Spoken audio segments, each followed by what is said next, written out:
അപ്പോ ക്ലാരിറ്റി എന്നുള്ളത് കൃത്യത, വ്യക്തത.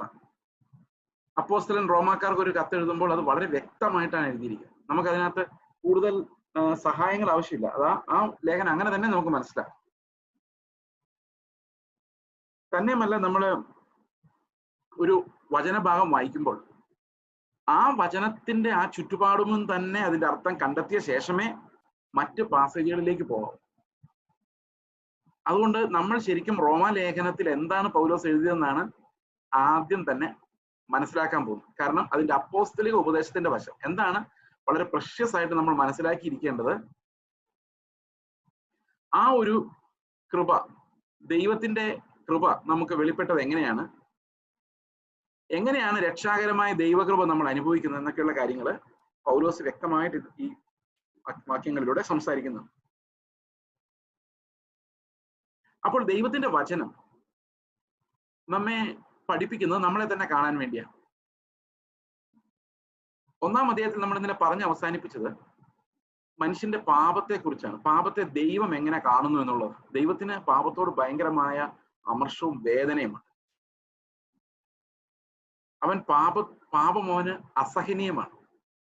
അത് നമ്മൾ നിസ്സാരമെന്ന് കരുതുന്ന അസൂയ, പിണക്കം എന്നിങ്ങനെയൊക്കെ ഉള്ളത്, നമ്മുടെ ആ ജഡത്തിന്റെ ചിന്തകൾ, പ്രവൃത്തികൾ, ഇതെല്ലാം ദൈവത്തിന് വളരെ അസ്വസ്ഥത ഉണ്ടാക്കുന്ന കാര്യം. ഞാൻ ഇന്നലെ നിങ്ങളോട് ഒരു മരത്തിന്റെ കാര്യം പറഞ്ഞു. പാപം എന്ന് പറയുന്നത് ഒരു മരം. ആ മരം പോലെയാണ്. നമ്മുടെ പ്രകൃതത്തെ ഒരു മരമായിട്ട് നമ്മൾ സങ്കല്പിച്ചാൽ അതിന്റെ വെളിയിൽ വരുന്ന പഴങ്ങൾ മാത്രമാണ് നമ്മൾ കാണുന്നത്. ഫലം, ഒരാളുടെ ഫലം മാത്രം നമ്മൾ കാണുന്നു. അവന്റെ ട്രങ്ക്, ആ അകത്തുള്ള ചിന്തകൾ, അതിനെ വേണേൽ നമുക്ക് ആ മരമായിട്ട് കാണാം. ആ ചിന്തകൾ വളർന്നിട്ടാണല്ലോ ഫലം ഉണ്ടാകുന്നത്. ഇപ്പൊ ഒരാൾ കള്ളം പറഞ്ഞെന്ന് വിചാരിച്ചു. കള്ളം പറയുക എന്ന് പറയുന്നത് ഒരു ഫലമാണ്. എന്തുകൊണ്ടാണ് കള്ളം പറഞ്ഞത്? നമ്മൾ പിള്ളേര് കള്ളം പറയുന്ന പിള്ളേരോട് ചോദിച്ചു നോക്കി, എന്തുകൊണ്ടാണ് നിങ്ങൾ കള്ളം പറഞ്ഞത്? അവർ പേടിച്ചിട്ടാണ്, ഭയം കാരണം. ടീച്ചർ ചോദിക്കുക എന്താണ് ഹോംവർക്ക് ചെയ്യാൻ ചോദിക്കുമ്പോൾ, അത് എനിക്ക് ഇന്നലെ പനിയായിരുന്നു, ഇന്നലെ കറണ്ട് ഇല്ലായിരുന്നു, ഇനിയിപ്പോ അങ്ങനെ പറഞ്ഞാലും നടക്കില്ല. എന്തെങ്കിലുമൊക്കെ തക്കതായ ഒരു കള്ളം, എനിക്ക് മുട്ടിൽ വേദനയായിരുന്നു, കിടപ്പായിരുന്നു, അല്ലെങ്കിൽ മനസ്സിലായില്ല, എന്തെങ്കിലും ഒരു കള്ളം പറയാൻ കാരണം ഭയമായതുകൊണ്ട്. അപ്പൊ ഭയം എന്ന മരത്തിൽ ഉണ്ടാകുന്ന ഒരു പഴമാണ് കള്ളം. അതുപോലെ തന്നെ നമ്മൾ പാപത്തെ താലോലിക്കുന്ന ഒരു ട്രങ്ക്, ഒരു ചിന്താധാര നമുക്കുണ്ട്. ആ പാപത്തിൽ ബേസ്ഡാണ്. ആ പാപത്തിൽ ബേസ്ഡ് ആയിട്ടുള്ള ആ ചിന്താധാരയിൽ നിന്നാണ് ഓരോരോരോ ഫലങ്ങൾ, പ്രവൃത്തികൾ ഉണ്ടാകുന്നത്. മോഹം ഗർഭം ധരിച്ച് പാപത്തെ പ്രസവിക്കും. മോഹവും പാപമാണ്.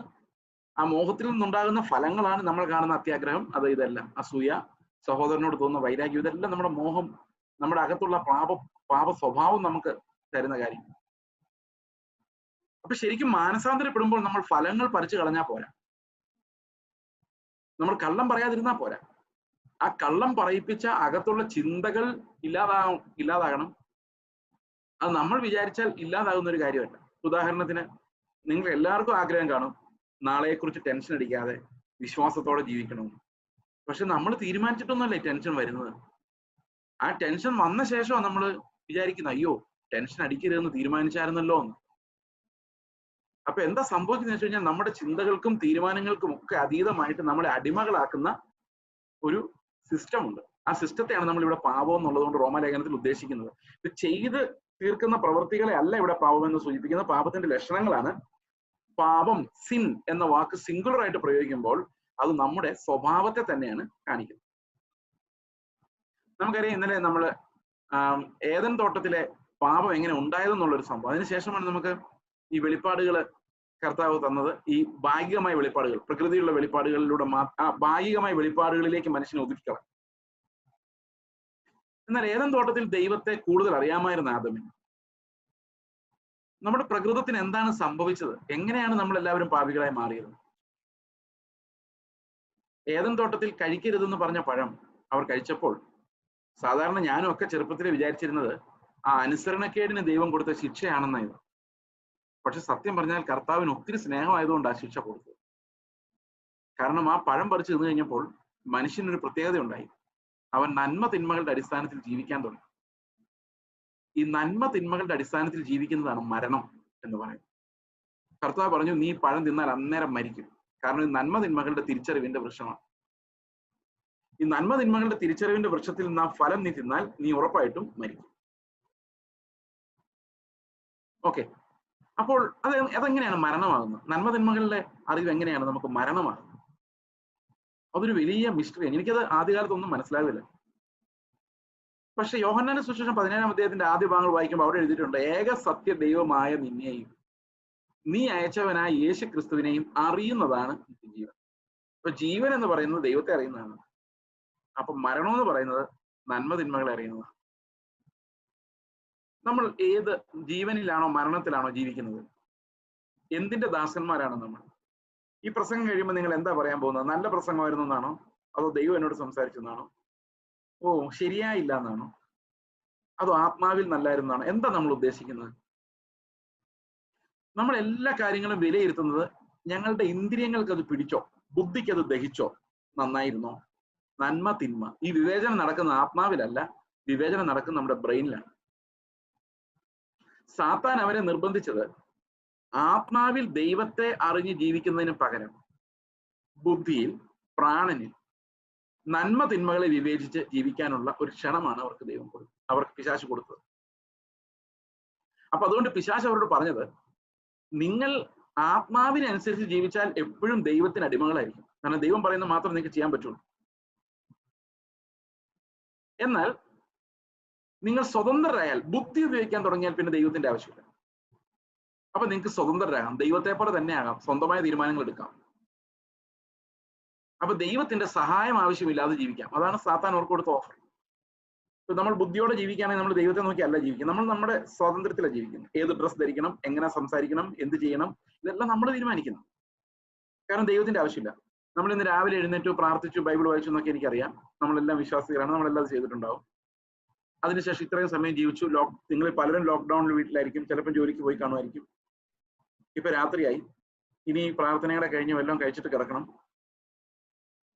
പക്ഷെ ഒരു വലിയ ചോദ്യം ഞാൻ ചോദിക്കുന്നത്, ഇതിനിടയിൽ എപ്പോഴെങ്കിലും അയ്യോ ദൈവമില്ലാതെ പറ്റില്ലാത്ത ഒരു അവസ്ഥ വന്നായിരുന്നോ?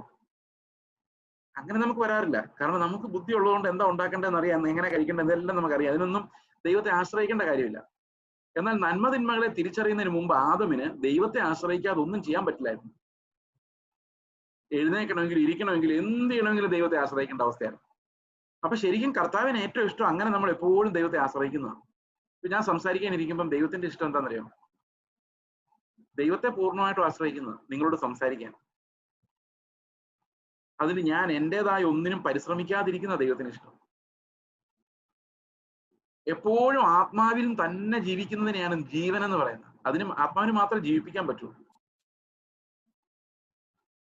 എന്നാൽ നന്മ തിന്മകളെ നമ്മൾ തിരിച്ചറിയുമ്പോൾ നമ്മൾ ആത്മാവിലല്ല ജീവിക്കുന്നത്, നമ്മൾ പ്രാണനിലാണ്. We become soulish. സോൾ, നമ്മുടെ സോളാണ് നമ്മളെ നിയന്ത്രിക്കുന്നത്. ഈ സോളിനാൽ നിയന്ത്രിക്കപ്പെടുന്നവരെയാണ് നമ്മൾ ജഡീകർ എന്ന് വിളിക്കുന്നത്. സോളിഷ് മെൻ. അപ്പൊ സോൾ ലൈഫിന്റെ ഒരു പ്രത്യേകതയാണ്, അതിന് ഭയങ്കര അട്രാക്ഷനാണ്. സോൾ ലൈഫ് പാപമാണ്, കർത്താവിനത് അവജ്ഞയാണ്, അറപ്പാണ്. ആത്മാവിലല്ലാത്ത എല്ലാം പാപമാണ്.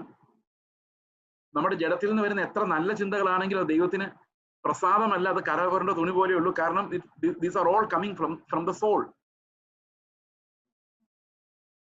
അപ്പൊ സോളിൽ നിന്ന് വരുന്ന സോളിഷ് ലിവിങ് മുഴുവൻ പാപമാണ്. അത് നമ്മൾ റോമാലേഖനം മുൻപോട്ട് ചെല്ലുന്തോറും നമുക്കത് മനസ്സിലാവും. അപ്പൊ അതുകൊണ്ടാണ് നമ്മൾ അടിമകളായിരിക്കുന്നത്. Even if you are doing a good thing, we are still sinners.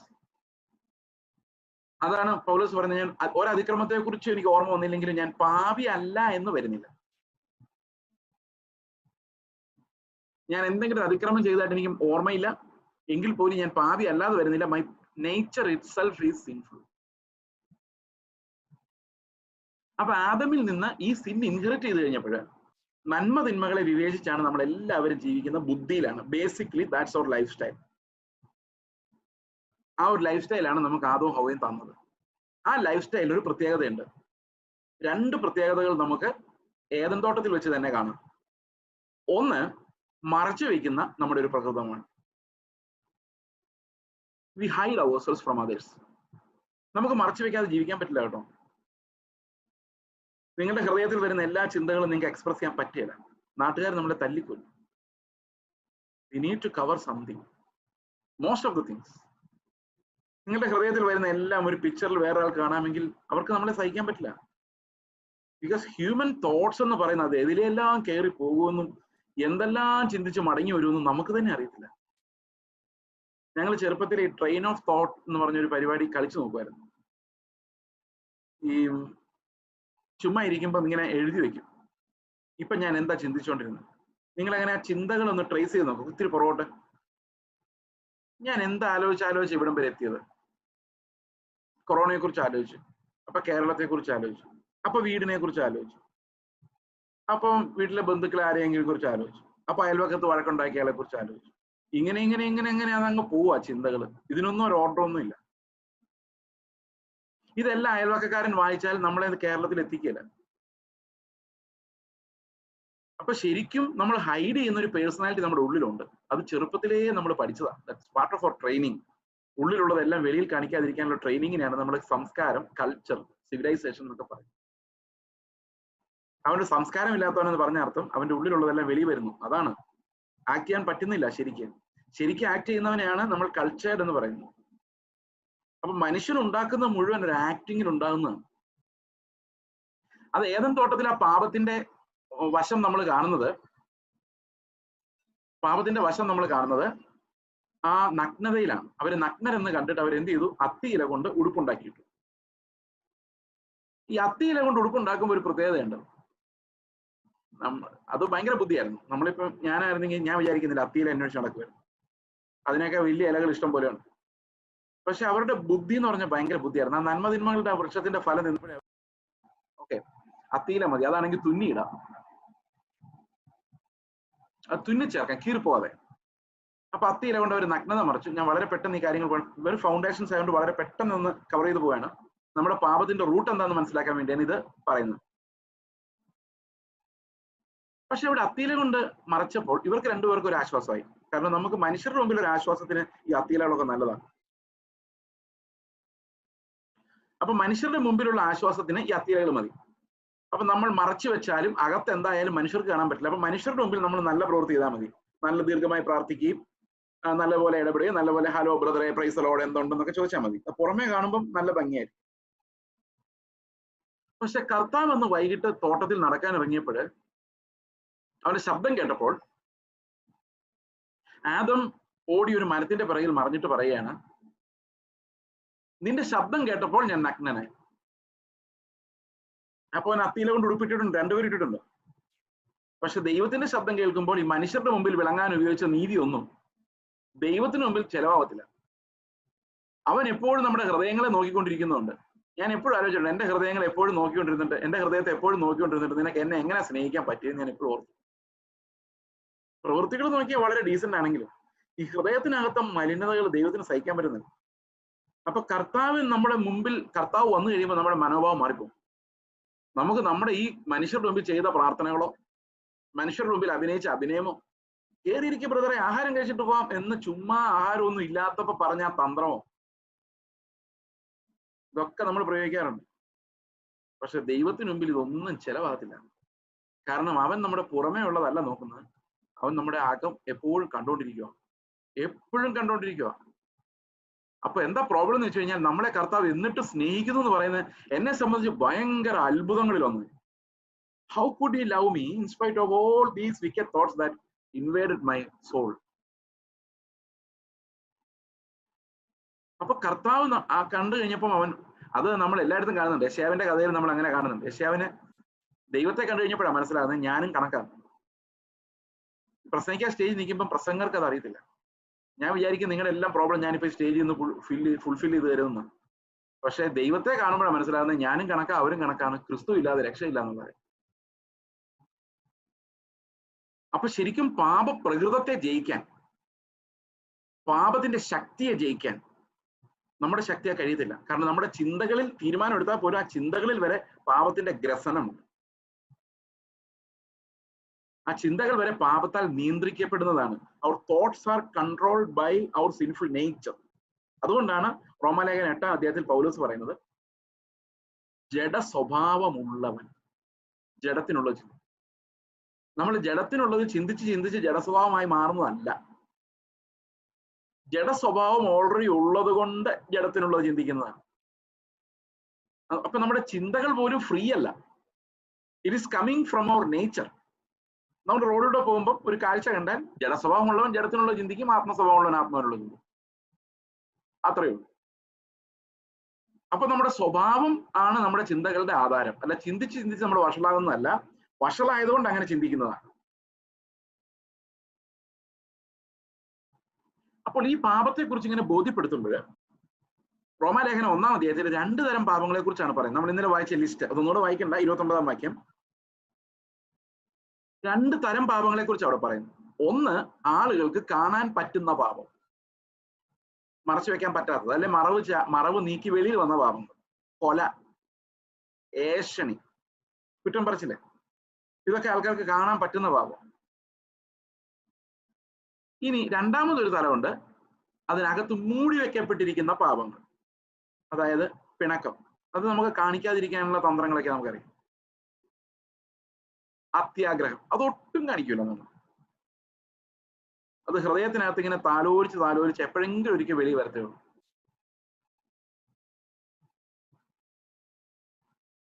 ഈ അത്യാഗ്രഹം എന്നുള്ള പാപത്തിന്റെ ഒരു പ്രത്യേകതയുണ്ട്. അത്യാഗ്രഹികളായ വിശ്വാസികൾ ഉണ്ടെങ്കിൽ അവരുടെ മിണ്ടു പോലും ചെയ്ത് അവരുടെ കൂടെ ആഹാരം പോലും കഴിക്കരുന്ന കൊരിന്ത് സഭയിൽ, കൊരിന്ത് ലേഖനത്തിൽ പൗലോസ് പറയാം. പക്ഷെ ഈ അത്യാഗ്രഹം ഒട്ടും ഇല്ലാത്ത ആരും തന്നെ കാണുകയല്ലെന്ന് ഞാൻ ചിലപ്പോൾ ചിന്തിക്കും. പക്ഷേ ഈ നോർമൽ ലെവല് വിട്ട് ഇത് വെളി വന്നാൽ മാത്രമേ ആൾക്കാർക്ക് കാണാൻ പറ്റുള്ളൂ. കുറച്ച് ഉള്ളിലിരുന്ന് ആരും കാണുകയില്ല ഈ അത്യാഗ്രഹം. പക്ഷെ ദൈവത്തിന് കാണാം. ദൈവത്തിന് വളരെ അമർഷമുള്ള പാപങ്ങളാണ് ഇതെല്ലാം. അപ്പൊ ദൈവം തരുന്നതിൽ തൃപ്തരല്ലാതെ വീണ്ടും വീണ്ടും ആഗ്രഹങ്ങൾ നമ്മളിൽ പെറ്റുപെരുകുന്നത് അത് നമ്മള് കുഴപ്പമാണോ എന്ന് ചോദിച്ചാൽ നമ്മുടെ കുഴപ്പമാണോ എന്നുള്ളത് നമ്മൾ റോമാലേഖനം 7-ാം അധ്യായം പറയുമ്പോൾ പൗലോസ് പറയും നമ്മുടെ കുഴപ്പമല്ലെന്നാ. നമുക്ക് വേറെ നിവൃത്തിയില്ലെന്നാ പറയാം. We are slaves. നമ്മൾ ഇങ്ങനെ ചിന്തിച്ചേ പറ്റൂ, അങ്ങനെ ചിന്തിക്കൂ, കാരണം we are slaves of sin. അങ്ങനെ ആയിരുന്നു. അപ്പൊ ഈ 2 തരം പാപങ്ങൾ, കാണാൻ പറ്റുന്നതും കാണാൻ പറ്റാത്തതും, ഇത് രണ്ടും പാപം എന്ന ആ പ്രകൃതത്തിന്റെ ഫലമാണ്. എന്നാൽ ചില ചിന്തകൾ പാപങ്ങൾ ഉളവാക്കുന്ന മരമാണ്. ഫോർ എക്സാമ്പിൾ, നമുക്ക് ഒരാളുടെ ഉള്ളിൽ വൈരാഗ്യം തോന്നുന്നു. ആ വൈരാഗ്യം പല ഫലങ്ങൾ പുറപ്പെടുവിക്കാം. ദേഷ്യം ഉണ്ടാക്കാം, പിണക്കമുണ്ടാക്കാം, അയാൾക്ക് വേറെ എന്തെങ്കിലും, അയാൾക്കെതിരെ വേറെ ആൾ ഗോസിപ്പ് ചെയ്യുന്ന പാപം അതിനകത്ത് വരാം. അങ്ങനെ പലതരം ഫലങ്ങൾ ആ ഒരൊറ്റ വൈരാഗ്യം എന്ന ഒരൊറ്റ കാര്യത്തിൽ നിന്നുണ്ടാകാം. തിരിച്ചും മറിച്ചും എല്ലാം ഇത് സംഭവിക്കാം. അപ്പൊ പ്രിയ സഹോദരങ്ങളെ, നമുക്ക് ഒരു പ്രോബ്ലം ഉള്ളത് എന്താണെന്ന് വെച്ച് കഴിഞ്ഞാല് ഏതെങ്കിലും ഒരു പ്രവൃത്തി വെളിയിൽ കണ്ടാൽ മാത്രമേ നമുക്ക് കുറ്റബോധം ഉണ്ടാകാറുള്ളൂ. ചെയ്തു പോയാൽ ആണ് നമുക്ക് ഏറ്റവും കൂടുതൽ ഭാരം ഉണ്ടാകുന്നത്. ചിന്തിച്ചിട്ട് അതിനെ അമർത്തിക്കളഞ്ഞാൽ നമുക്ക് അത്ര വലിയ ഭാരം ഉണ്ടാവില്ല, എന്നാലും കുറച്ചൊക്കെ ഉണ്ടാവും. അത്ര നമ്മളങ്ങ് കരയൊന്നുമില്ല, അയ്യോ എനിക്ക് അങ്ങനെ ചിന്ത വന്നല്ലോ എന്ന് കരയൊന്നുമില്ല. അപ്പൊ ഈ 2 തരം പാപങ്ങളെ കുറിച്ചും പൗലോസ് 1-ാം അധ്യായത്തിൽ തന്നെ പറയുന്നുണ്ട്. ഒന്ന്, പാപത്തിന്റെ ഫലമായിട്ട് വെളിയിൽ കാണാവുന്നത്. മറ്റൊന്ന്, പാപത്തിന്റെ പ്രകൃതത്തിൽ തന്നെ ഉണ്ടായ അതിന്റെ ട്രങ്ക്, അതിന്റെ തോട്ട് ലൈഫ്. ഒന്ന് പ്രവൃത്തികളാൽ വരുന്ന, മറ്റൊന്ന് ചിന്തകളാൽ വരുന്ന. ഈ രണ്ടും അങ്ങനെ ചിന്തിച്ചാൽ 2 തരം. അപ്പൊ നമ്മളൊരു മരത്തിന്റെ ബോഡിയും അതിന്റെ ഫലവും നമ്മൾ കണ്ടു. പക്ഷെ അതിലത്തെ പ്രധാനപ്പെട്ട തീം എന്താന്ന് വെച്ച് കഴിഞ്ഞാൽ ഈ പാപത്തിനെതിരെയുള്ള ദൈവത്തിന്റെ ആറ്റിറ്റ്യൂഡ് അത് എപ്പോഴും കൺസിസ്റ്റന്റ്. ഹി ഹെയ്റ്റ്സ് ഇറ്റ് എന്ന് മാത്രമല്ല, ദൈവത്തിന്റെ കോപം ഈ വക കാര്യങ്ങളുടെ മേൽ ജ്വലിക്കുമെന്ന് പറഞ്ഞു. And God will show no leniency. നമ്മൾ പലപ്പോഴും വിചാരിച്ചിരിക്കുന്നത് നമ്മളെ കൊണ്ട് ആവുന്ന പോലെയൊക്കെ ആയാൽ മതി. ആവുന്ന പോലെയൊക്കെ ആയാൽ പോരാ. കാരണം ഒരു ചെറിയ പാപം പോലും കർത്താവിന് സഹിക്കാൻ പറ്റില്ല. A small sin can push us into hell. അപ്പൊ ഒരു ചെറിയ പാപം പോലും, സഹോദരനെ നിസ്സാരാന്ന് വിളിക്കുന്ന ഉൾപ്പെടെ, മൂടാന്ന് വിളിക്കുന്ന ഉൾപ്പെടെ, എല്ലാം ദൈവത്തിന് മുമ്പിൽ കണക്ക് കൊടുക്കേണ്ടി വരും. Everything. So we R standing before A zealous God. അപ്പൊ പാപത്തോടുള്ള അടിമത്തം നമ്മൾ ഒരു എക്സ്ക്യൂസ് ആയിട്ട് എടുത്തു കഴിഞ്ഞാൽ അതിന് മുമ്പിലുള്ള ന്യായവിധി നമ്മളെ ഭയപ്പെടുത്തും. അതുകൊണ്ട് അത് എക്സ്ക്യൂസ് ആയി എടുക്കാൻ പാടില്ല. കാരണം there is going to be a judgment and a zealous God will strictly judge us. എല്ലാ എഫേർട്ടും, എല്ലാ വാക്കും, എല്ലാ പ്രവൃത്തിയും, എല്ലാ ചിന്തകളും ദൈവത്തിന് മുമ്പിൽ തുറക്കപ്പെടും. We will be exposed before him. ഇന്ന് നമ്മൾ നീതിമാന്മാരായിട്ട് നടക്കുന്നവരൊക്കെ അന്ന് കർത്താവിന് മുമ്പ് ചിലവ് മനസ്സിലാവും, അയ്യോ ഇവനെ കുറിച്ച് ഞാൻ ഈശോ എന്ന ആൾക്കാരുടെ മുമ്പിൽ ലജ്ജയ്ക്കായി നമ്മളെല്ലാം എക്സ്പോസ്ഡ് ആവുന്ന ഒരു ദിവസം. ഇത് പാപികളുടെ അവസ്ഥയെ കുറിച്ചാട്ടോ പറയുന്നത്.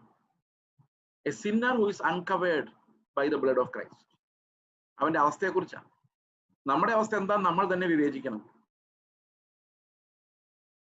ഓക്കെ, അപ്പൊ 2-ാം അധ്യായത്തിലേക്ക് വരുമ്പോൾ ഒരു വലിയ തിയോളജിക്കൽ പ്രോബ്ലം നമ്മൾ പലപ്പോഴും എൻകൗണ്ടർ ചെയ്യുന്ന ഒരു വലിയ തിയോളജിക്കൽ പ്രോബ്ലം 2-ാം അധ്യായത്തിൽ, റോമാലേഖനം 2-ാം അധ്യായത്തിലുണ്ട്. ഞാൻ ഈ 1-ാം അധ്യായം ഫിനിഷ് ചെയ്യുമ്പോൾ ഞാൻ നിങ്ങളൊരു കാര്യം പറയട്ടെ. നിങ്ങൾ പ്രസംഗത്തെ ആശ്രയിക്കരുത്. നിങ്ങൾ തിരിച്ച് ചെന്ന് വീട്ടിൽ ചെന്നിട്ട്, ഇപ്പൊ വീട്ടിലാണല്ലോ, ഈ 1-ാം അധ്യായം കൃത്യമായിട്ട് വായിച്ചിരിക്കണം. ഞാൻ ഇത് പ്രസംഗിക്കുന്ന ഒരു ദിവസത്തേക്കോ ഒരു നേരത്തേക്കോ അല്ല. ഈ 15 ദിവസത്തെ ക്ലാസ് എങ്ങനെയെങ്കിലും തീർക്കാൻ വേണ്ടിയല്ല. ഇത് ജീവിതകാലം മുഴുവൻ റോമാലേഖനത്തിന്റെ അടിസ്ഥാനം നിങ്ങൾ മറന്നു പോകാതിരിക്കാൻ വേണ്ടിയാ. കാരണം ഞാനല്ല നിങ്ങളെ പഠിപ്പിക്കുന്ന, പൗലോസാണ്. പൗലോസ് എന്താണ് എഴുതിയിരിക്കുന്നത് വീട്ടിൽ പോയി കൃത്യമായിട്ട് ഇന്ന് തന്നെ വായിച്ചാൽ ഇത് മനസ്സിലാവും. കൃത്യമായിട്ട് ഓരോ വാക്കും മനസ്സിലാവും. അത് ജീവിതകാലം മുഴുവൻ നമുക്ക് പ്രയോജനപ്പെടുകയും ചെയ്യും. അതുകൊണ്ട് അതിൽ ഉപേക്ഷ വിചാരിക്കരുത്.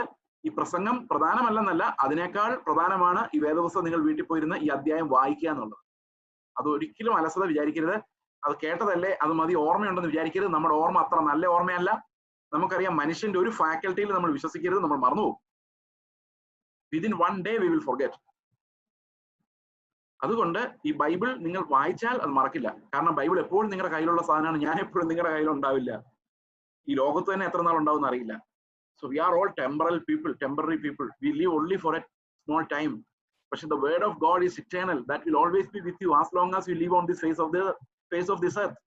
The word of God will continually speak to you. അപ്പോൾ ആ വേർഡിലേക്ക് നമ്മൾ എത്താൻ വേണ്ടിയാ ഞാൻ ഇത് എക്സിജിറ്റ് ചെയ്യുന്നത്. I'm trying to exegete the word. ആ വാക്യത്തിലേക്ക് നമ്മൾ പറഞ്ഞു. എന്റെ പ്രസംഗത്തിലേക്കല്ല. You have to focus to the word of God, not to my ideas but to the word of God given by Paul. അപ്പൊ 2-ാം അധ്യായം പഠിക്കാൻ വേണ്ടിയുള്ള സൂചനകൾ ഞാൻ നിങ്ങൾക്ക് തരാം. ഇത് കർത്താവ് എന്നെ വളരെ വർഷങ്ങൾ കൊണ്ട് പഠിപ്പിച്ച കാര്യങ്ങളാണ്. എന്റെ ജീവിതത്തിലെ വിവിധമായ അനുഭവങ്ങളിലൂടെ കടത്തിവിട്ട് ഇത് വചനം വായിക്കേണ്ടത് എങ്ങനെയാണെന്ന് പഠിപ്പിച്ച് കമന്ററികളോ ഡിക്ഷണറികളോ ഒന്നുമില്ലാതെ ദൈവത്തിന്റെ ആത്മാവ് എന്ത് നമുക്ക് വെളിപ്പെടുത്തി തരുന്നു, പാപബോധവും നീതിബോധവും ന്യായവിധി ബോധവും വരുത്തുന്ന ദൈവത്തിന്റെ ആത്മാവ് എങ്ങനെയാണ് ഓരോ വചനത്തിലൂടെയും അത് വെളിപ്പെടുത്തി തരുന്നതെന്ന് കർത്താവ് എനിക്ക് കാണിച്ചു തന്ന കാര്യങ്ങളാണ് ഞാൻ നിങ്ങളോട് വിശദീകരിക്കുന്നത്.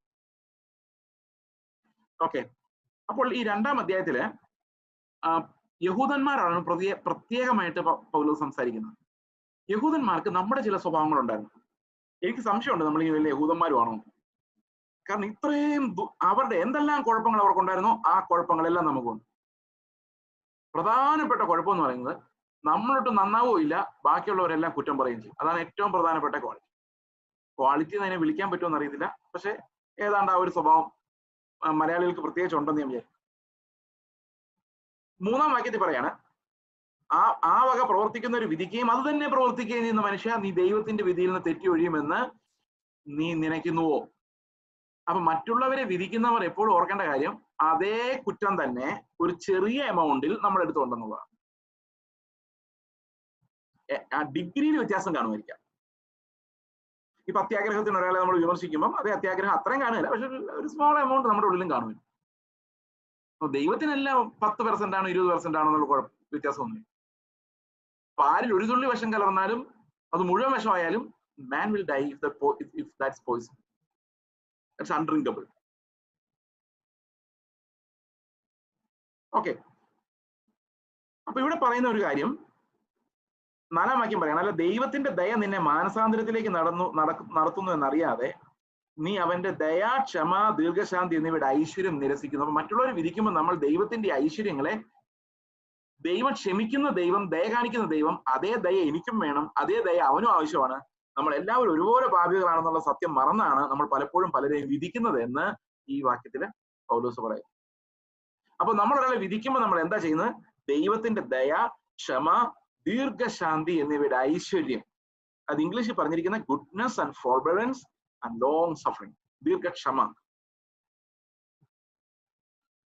അങ്ങനെയുള്ള ദൈവത്തിന്റെ ദയ നിന്നെ മാനസാന്തരത്തിലേക്ക് നടത്തുമെന്നും അതുപോലെ ലോകത്തിൽ എല്ലാവർക്കും ആ ദയ ആവശ്യമാണെന്നും അറിയാതെ നീ മറ്റുള്ളവരെ വിമർശിക്കുമ്പോൾ നിന്നെ തന്നെ ദൈവത്തിന്റെ ന്യായവിധിക്ക് ഏൽപ്പിച്ചു കൊടുക്കുകയാണ്. കാരണം നീ അതേ കാര്യത്തിൽ കുറ്റവാളിയാണ്.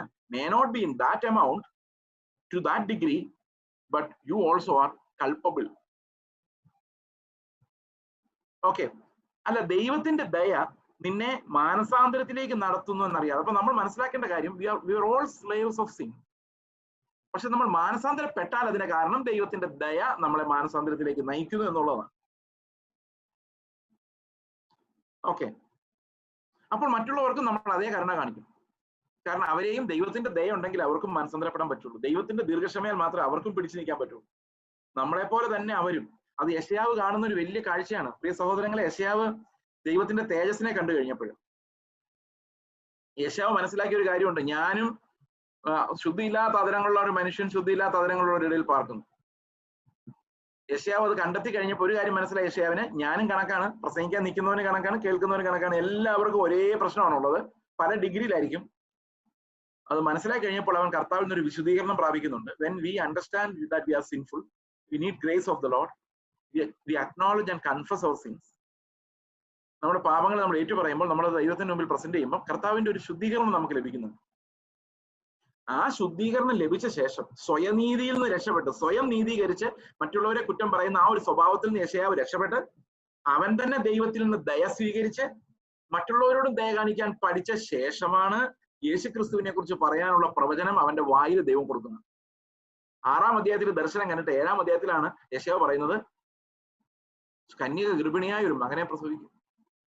യേശുവിനെ കുറിച്ച് പറയാ, നമ്മളെല്ലാം പോക്കാണ്, നമുക്കൊരു ശിശു നൽകപ്പെട്ടിരിക്കും. അവിടെ തൊട്ട് യെശയ്യാവിന്റെ പ്രവചനം നമ്മൾ വായിച്ചാൽ ആ യേശുക്രിസ്തുവിന്റെ വെളിപ്പാട് നമുക്ക് കാണാം. It's so evident, so clear. അപ്പോൾ ദൈവത്തിന്റെ ആ ഒരു കൃപയാലുള്ള വീണ്ടെടുപ്പ്, ദയവിനാലുള്ള പാപക്ഷമ, ചുങ്കക്കാരൻ അനുഭവിച്ചതുപോലെയുള്ള ഒരു നീതീകരണം, അത് ലഭിച്ചവർക്ക് ലോകത്തിലുള്ള എല്ലാ പാപികളോടും കരുണയുണ്ടാവും. നമ്മൾ ശരിക്കും കർത്താവിന്റെ ദയവിനകത്ത് അകപ്പെട്ടവരാണോ എന്ന് മനസ്സിലാക്കുന്നത് നമ്മൾ പാപികളോട് എന്ത് മനോഭാവത്തോടെ അവർ നോക്കുന്നു എന്നുള്ളതാണ് അത് തെളിയിക്കുന്നത്. How much grace we have received എന്നുള്ളത്. അതുകൊണ്ട് റോമാലേഖനം 2-ാം അധ്യായത്തിൽ പറയാണ്, നമ്മൾ എല്ലാവരും പാപികളാണെന്നും ഒരുപോലെ ദൈവത്തിന്റെ ക്രോധത്തിന്റെ ഇരയാകേണ്ടവരാണെന്നും അറിഞ്ഞ്, ദൈവത്തിന്റെ ദയയാണ് നമ്മളെ മാനസാന്തരത്തിലേക്ക് നടത്തുന്നതെന്ന് അറിഞ്ഞ് നീ മറ്റുള്ളവരെ വിധിക്കുമ്പോൾ നീ ദൈവത്തിന്റെ ദയയും ക്ഷമയെയും ദീർഘക്ഷമയുടെയും ഐശ്വര്യത്തെ നിഷേധിക്കുകയാണെന്ന്. So powerful. 5-ാം വാക്യം പറയാണ്, അങ്ങനെ ചെയ്യാതിരുന്നാൽ, ദയയാലുള്ള മാനസാന്തരം നീ അനുഭവിക്കാതിരുന്നാൽ, നിന്റെ കാഠിന്യത്താലും അനുതാപമില്ലാത്ത ഹൃദയത്താലും നീ ദൈവത്തിന്റെ നീതിയുള്ള വിധി വെളിപ്പെടുന്ന കോപ ദിവസത്തേക്ക് നിനക്ക് തന്നെ കോപം ചരതിച്ചു വയ്ക്കും. But after thy hardness and impenitent heart, മാനസാന്തരമില്ലാത്ത ഹൃദയം, treasures up unto yourself wrath against the day of wrath, കോപത്തിന്റെ ദിവസത്തിൽ വെളിപ്പെടാനുള്ള കോപത്തിനായിട്ട് നിങ്ങൾ നിങ്ങളുടെ ഇംപെനിറ്റന്റ് ഹാർട്ടിനെ, അതായത് മാനസാന്തരമില്ലാത്ത ഹൃദയത്തെ സൂക്ഷിച്ചു വെക്കുന്നു എന്നുള്ളതാണ്. 6-ാം വാക്യം പറയുകയാണ്, അവൻ ഓരോരുത്തന് അവന്റെ പ്രവൃത്തിക്ക് തക്കവണ്ണം പകരം ചെയ്യും. ഇത് യഹൂദന്മാർക്കെതിരെയാണ് ശരിക്കും പൗലോസ് സംസാരിക്കുന്നത്. അത് എന്തുകൊണ്ടാന്ന് വെച്ച് കഴിഞ്ഞാൽ അവർക്ക് ജഡ്ജ് ചെയ്യുന്നൊരു സ്വഭാവം ഉണ്ടായിരുന്നു. ഇനി ഒരു വലിയ തിയോളജിക്കൽ പ്രോബ്ലത്തിലേക്ക് നമ്മൾ വരികയാണ്. പെന്തക്കോസ്റ്റൽസിനിടയിൽ അടുത്തയിടെ പ്രചരിച്ചിരിക്കുന്ന ഒരു ദുരുപദേശം ആണ്. ദുരുപദേശം ഞാൻ വ്യക്തമാക്കുന്നില്ല, നിങ്ങളുടെ ഹൃദയത്തിൽ എന്താ ഇരിക്കുന്നതെന്ന് അറിയട്ടെ. നിങ്ങൾ എന്നോട് പറയുമൊന്നും വേണ്ട, എല്ലാം മ്യൂട്ട് ആയതുകൊണ്ട്. നിങ്ങൾ ഇതിനെക്കുറിച്ച് എന്താ ചിന്തിക്കുന്നതെന്നൊന്നും മനസ്സിലാക്കാൻ വേണ്ടി ഞാൻ ഒരു ചോദ്യം നിങ്ങളോട് ചോദിക്കുകയാണ്. ഉത്തരം പറയേണ്ട, ആലോചിച്ചാൽ മതി. ഒരിക്കലും യേശു ക്രിസ്തുവിന്റെ സുവിശേഷം കേട്ടിട്ടില്ലാത്തവരാണ്. ഉത്തരം പറയരുതാരും, മനസ്സിൽ സംഗ്രഹിച്ചാൽ മതി. ഒരിക്കലും യേശു ക്രിസ്തുവിന്റെ സുവിശേഷം കേട്ടിട്ടില്ലാത്ത ഒരാൾ, കേൾക്കാൻ അവസരം കിട്ടിയിട്ടില്ലാത്ത ഒരാൾ എന്തെങ്കിലും കാരണവശാൽ സ്വർഗത്തിൽ പോകും? ഇതാണ് ചോദ്യം. ഈ ചോദ്യത്തിന്റെ ഉത്തരം പലരും വളരെ തെറ്റായിട്ടാണ് മനസ്സിലാക്കി വെച്ചത്. നിങ്ങൾ ഇതിനൊരു ഉത്തരം നിങ്ങളുടെ ഉള്ളിൽ ഇപ്പൊ വന്നു കാണുമായിരിക്കും. മനസാക്ഷി അനുസരിച്ച് എന്നൊക്കെ നിങ്ങളുടെ മനസ്സിൽ വന്നു കാണും. അതവിടെ ഇരുന്നോട്ടെ, ഇപ്പൊ പറയണ്ട, നമുക്ക് നോക്കാം എന്താണ് അതിന്റെ ഉത്തരം. ഇനി പറയുന്ന കാര്യം രഹസ്യമാണ്. നിങ്ങൾ എന്തായാലും റെക്കോർഡ് ചെയ്യുന്നുണ്ടെന്ന് എനിക്കറിയാം, എന്നാലും കുഴപ്പമില്ല, ഇരിക്കട്ടെ. ഞാനൊരു വളരെ പഴയ ഒരു ചർച്ചിൽ ഒരു ദിവസം പ്രസംഗിക്കാൻ പോയി. IPC ചർച്ച ഉണ്ടായിട്ട് 90 വർഷമായിട്ടുള്ള, അതിനേക്കാൾ മുമ്പുള്ള ചർച്ച. അപ്പം നല്ല അപ്പൂപ്പൻ ചർച്ച. അവിടെ പ്രസംഗിക്കാൻ പോയപ്പോൾ ഞാനിങ്ങനെ കർത്താവിന്റെ കൃപയെ കുറിച്ചൊക്കെ രാവിലെ സംസാരിച്ചു. ഉച്ചയായപ്പം ആഹാരം കഴിക്കാനിരിക്കുമ്പം അവിടുത്തെ ഒരു സഹോദരി, അങ്ങനെ പറഞ്ഞാൽ മതി, എന്നോട് ചോദിച്ചു, അവിടുത്തെ പ്രധാനപ്പെട്ട ഒരു സഹോദരി എന്നോട് ചോദിച്ചു, പാസ്റ്ററേ, എല്ലാ മതങ്ങളിലും നല്ലവരായ ഒത്തിരി ആൾക്കാരുണ്ട്, പാവങ്ങൾ, നിഷ്കളങ്കമായിട്ട് ജീവിക്കുന്നു. ഇവരെല്ലാവരും നരകത്തിലോട്ട് പോകും. അത് യേശുക്രിസ്തുവിനെ കുറിച്ച് കേൾക്കാത്ത ഒത്തിരി ആൾക്കാരുണ്ട്, നല്ല മനുഷ്യർ, അവരെല്ലാം നരകത്തിലോട്ട് പോകും. അപ്പൊ ഞാൻ ചോദിച്ചു, സിസ്റ്റർ എന്താണ് വിശ്വസിക്കുന്നത്? അപ്പൊ അവിടെ കൂടെ കുറെ ആൾക്കാരുണ്ട്, കുറെ സഹോദരിമാരുണ്ട്. അപ്പൊ സിസ്റ്റർ പറഞ്ഞു, ഞാൻ വിശ്വസിക്കുന്ന അതിനകത്ത് നല്ല മനസാക്ഷിയുള്ളവരെല്ലാം കർത്താവ് സ്വർഗത്തിൽ കൊണ്ടുപോകും. അപ്പൊ ഞാൻ പറഞ്ഞു, അങ്ങനെയാണെങ്കിൽ വളരെ എളുപ്പമാണ് നമ്മുടെ സുവിശേഷീകരണം. കാരണം നിങ്ങൾ 100 പേരോട് കർത്താവായ യേശുക്രിസ്തുവിന്റെ ക്രൂശിനെ കുറിച്ച് പറഞ്ഞാൽ, നിങ്ങളിപ്പോ ദുബായിലാണല്ലോ, ആ ദുബായിലോട്ട് ഇറങ്ങി നിന്നിട്ട്, ആ വഴിയിൽ ഇറങ്ങി നിന്നിട്ട് ആദ്യം കാണുന്ന 100 പേരോട് കർത്താവായ യേശുക്രിസ്തു നിങ്ങളെ രക്ഷിക്കുമെന്ന് പറഞ്ഞാൽ, യേശുക്രിസ്തു ഇല്ലാതെ നിങ്ങൾ നരകത്തിൽ പോകുമെന്ന് പറഞ്ഞാൽ, ആ 100 പേര് നിങ്ങളെ തള്ളിക്കളയാനുള്ള സാധ്യതയുണ്ടെന്ന് മാത്രമല്ല, ചിലപ്പോൾ ജയിലിൽ കിടക്കാനുള്ള സാധ്യത. എന്നാൽ അതിന് പകരം നിങ്ങൾ ഇങ്ങനെ പറഞ്ഞു നോക്കി, സഹോദര, നല്ല മനസാക്ഷിയുള്ളവരായിട്ട് ജീവിക്കും. ഞാൻ ഒരു കാര്യം പറയട്ടെ, 100 പേര് നിങ്ങൾ അംഗീകരിക്കുന്നു മാത്രമല്ല, നിങ്ങൾക്ക് ഭാവിയിൽ ഒരു നോബൽ സമ്മാനം വരെ കിട്ടാനുള്ള സാധ്യതയും ഉണ്ട്. കാരണം സമാധാനത്തിന്റെ നോബൽ സമ്മാനം കിട്ടാം. ആ പീഡനം ഉണ്ടാവില്ലെന്ന് മാത്രമല്ല, അവരാരും സുവിശേഷം കേട്ടിട്ടില്ലാത്തതുകൊണ്ട്. ആരാ? ഈ രണ്ടാമത് നിങ്ങൾ മനസാക്ഷിയുടെ കാര്യമല്ലേ പറഞ്ഞുള്ളൂ. നിങ്ങൾ നോർത്ത് ഇന്ത്യയിലെല്ലാം പോയി മനസാക്ഷിയുടെ കാര്യം പറഞ്ഞാൽ മതി. അപ്പൊ മനസാക്ഷിയുടെ കാര്യം പറയുമ്പോൾ ആൾക്കാർ ഇഷ്ടപ്പെടുകയും ചെയ്യും, അവർ നല്ല മനസാക്ഷിയിൽ ജീവിച്ച് കുറെ ആൾക്കാർ സ്വർഗത്തിൽ പോവുകയും ചെയ്യും. യേശുക്രിസ്തുവിന്റെ സുവിശേഷം കേട്ടിട്ട് തള്ളിക്കളഞ്ഞു എന്നുള്ള പാപം അവർക്ക് ഉണ്ടാവുകയില്ല. അതേ സമയത്ത് നമ്മൾ പോയി യേശുക്രിസ്തുവിന്റെ സുവിശേഷം പറഞ്ഞാൽ, അവരെ തള്ളിക്കളഞ്ഞാൽ, സുവിശേഷത്തെ തള്ളിക്കളഞ്ഞു എന്നുള്ള പാപം അവർക്ക് ഉണ്ടാവുകയും ചെയ്യും, നരകത്തിൽ പോവുകയും ചെയ്യും, നിങ്ങൾ തല്ലുകൊള്ളുകയും ചെയ്യും. അപ്പൊ ഏറ്റവും നല്ലത് എന്താണ്? എല്ലാവരോടും പോയി നല്ല മനസാക്ഷി ഉള്ളവരാകാൻ പറയാ. എങ്ങനെയുണ്ട് ഐഡിയ? എന്നിട്ട് ഞാൻ ഒരു കാര്യം പറഞ്ഞു, ഈ നല്ല മനസാക്ഷി ഉള്ളവരെ കർത്താവ് സ്വർഗത്തിലോട്ട് കൊണ്ടുപോകുമായിരുന്നുവെങ്കിൽ എന്തിനാണ് കർത്താവായ യേശുമിശിഹ ഈ ലോകത്തിൽ വന്ന് ഇത്രയും കഷ്ടപ്പെട്ട് ക്രൂശിൽ മരിച്ച് ആ പ്രാണവേദനയോടെ പെടേണ്ട എന്താ ആവശ്യം ഉണ്ടായിരുന്നു? നല്ല മനസാക്ഷിയുള്ള 10 പേരെയെങ്കിലും കർത്താവിന് സ്വർഗത്തിൽ കൊണ്ടുപോകാൻ കിട്ടുകയില്ലായിരുന്നോ ഈ ലോകത്തുനിന്ന്? ഞാൻ അങ്ങനെ ചോദിച്ചപ്പോ ആ സഹോദരി എന്നോട് പറയുക, യേശുക്രിസ്തു അത്രയും കഷ്ടപ്പെട്ടു എന്ന് വല്ലതും പറയാനുണ്ടോ? അതിനേക്കാൾ കൂടുതൽ കഷ്ടപ്പെടുന്ന എത്ര മനുഷ്യർ ഈ ലോകത്തുണ്ട്. ഞാൻ പറഞ്ഞു, സഹോദരി, മാനസാന്തരപ്പെട്ടില്ലെങ്കിൽ നിങ്ങളും നിങ്ങളുടെ ചുറ്റും നിൽക്കുന്ന ഈ സഹോദരിമാരെല്ലാം നരകത്തിൽ പോകുന്നു. പ്രിയ സഹോദരങ്ങളെ, പിതാവിന്റെ അടുത്തല്ല, യേശുക്രിസ്തുവിലൂടെ അല്ലാതെ വേറൊരു വഴിയുമില്ല. നിങ്ങൾ വിചാരിക്കരുത് മനസാക്ഷി എന്ന് പറഞ്ഞൊരു വഴി ഉണ്ടെന്ന്. നോ. അതുകൊണ്ടാണ് സുവിശേഷം പറയുന്നത് ഒരു ജീവൻ മരണ പ്രശ്നമായിരിക്കുന്നത്. We need to share the gospel. അതല്ലാതെ അവരെ മനസാക്ഷി കൊണ്ട് രക്ഷപ്പെടുത്തുമെന്ന് പറയരുത്. ബിക്കോസ് ദൈവത്തിന്റെ പിതാവിന്റെ അടുക്കൽ എത്താൻ പുത്രനിലൂടെ അല്ലാതെ വേറൊരു വഴിയുമില്ല. മനസാക്ഷി എന്നൊരു വഴി ഉണ്ടായിരുന്നെങ്കിൽ ക്രൈസ്റ്റ് ഈസ് നോട്ട് യുണീക്ക്. അപ്പൊ നിങ്ങൾ ചോദിക്കും, ന്യായമായിട്ടും ദൈവം നീതിമാനാണോ? അതാണ് മനുഷ്യന്റെ ഏറ്റവും വലിയ പ്രശ്നം. അവന്റെ നീതിയെ സാറ്റിസ്ഫൈ ചെയ്യുന്ന ഒരു ദൈവം വേണം അവന്. അവന്റെ സദൃശ്യത്തിലും സ്വരൂപത്തിലും ചിന്തിക്കുന്ന ഒരു ദൈവം വേണം. അതാണ് നമ്മുടെ എല്ലാം പ്രശ്നം. പക്ഷെ ദൈവം നീതിമാനാണെന്ന് വേണമെങ്കിൽ നമുക്ക് തെളിയിക്കാം. തെളിയിക്കേണ്ട കാര്യമൊന്നുമില്ല, എങ്കിലും ഞാൻ തെളിയിക്കാം. ഇപ്പൊ നിങ്ങളൊരു 60 പേരുണ്ട്, ഇവിടെ 73 പേരുണ്ട്. ഞാനിപ്പോ ദുബായിൽ വന്ന് സംസാരിച്ചുകൊണ്ടിരിക്കുകയെന്ന് വിചാരിച്ചോ? അങ്ങനെ നടക്കേണ്ടതായിരുന്നല്ലോ. ഒരുപക്ഷെ അതിലും നമ്മൾ ശ്രദ്ധിക്കുന്ന ഇതായിരിക്കും. ഏതായാലും ദൈവത്തിന്റെ ഇഷ്ടമാണല്ലോ ഏറ്റവും പ്രധാനം. ഓക്കെ, എനിവേ, നമ്മൾ നേരിട്ട് കാണുമെന്ന് വിചാരിച്ചു. അപ്പൊ ഞാൻ നിങ്ങളോട് ഇങ്ങനെ പറയാണ്, ഈ മീറ്റിംഗ് ഇന്ത്യൻ സമയം 10 ആകുമ്പോൾ, നിങ്ങളുടെ ടൈം എന്ന് പറഞ്ഞാൽ 8:30 ആയിരിക്കും അല്ലേ? 8:30, 10:15, 8:30, 8:45 ആകുമ്പോൾ തീരും. 8:40 ആകുമ്പോൾ തീരും. അപ്പൊ ഞാൻ പറയാണ്, 8:40 ആകുമ്പോൾ മീറ്റിംഗ് തീരും. അതിനുശേഷം നിങ്ങൾ 2 മണിക്കൂറും കൂടെ ഇവിടെ വെയിറ്റ് ചെയ്താൽ ഞാൻ നിങ്ങൾക്ക് എല്ലാവർക്കും ഒരു 2 രൂപ വെച്ച് തരാം, ഇന്ത്യൻ റുപ്പി. നിങ്ങൾ എത്ര പേര് നിൽക്കും ആ 2 മണിക്കൂർ നേരം ഈ 2 രൂപയ്ക്ക് വേണ്ടി?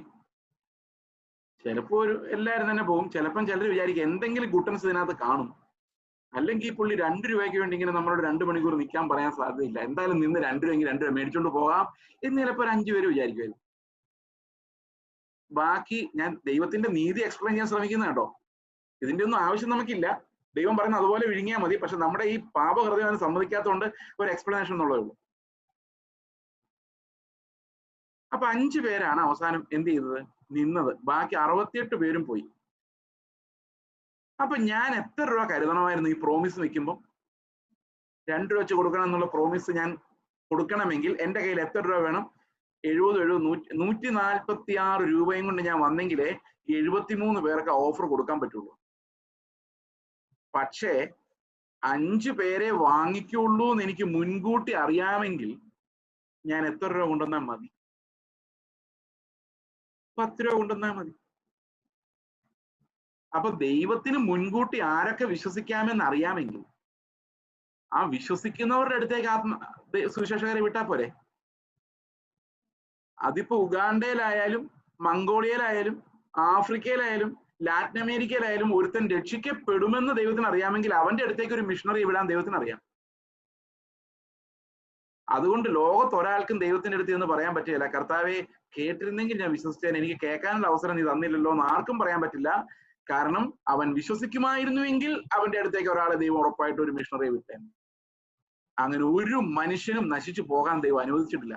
ആർക്കും അങ്ങനെ ഒരു എക്സ്ക്യൂസ് ദൈവത്തിന് മുമ്പിൽ പറയാൻ പറ്റില്ല. If you would have been saved, definitely a missionary would be saint.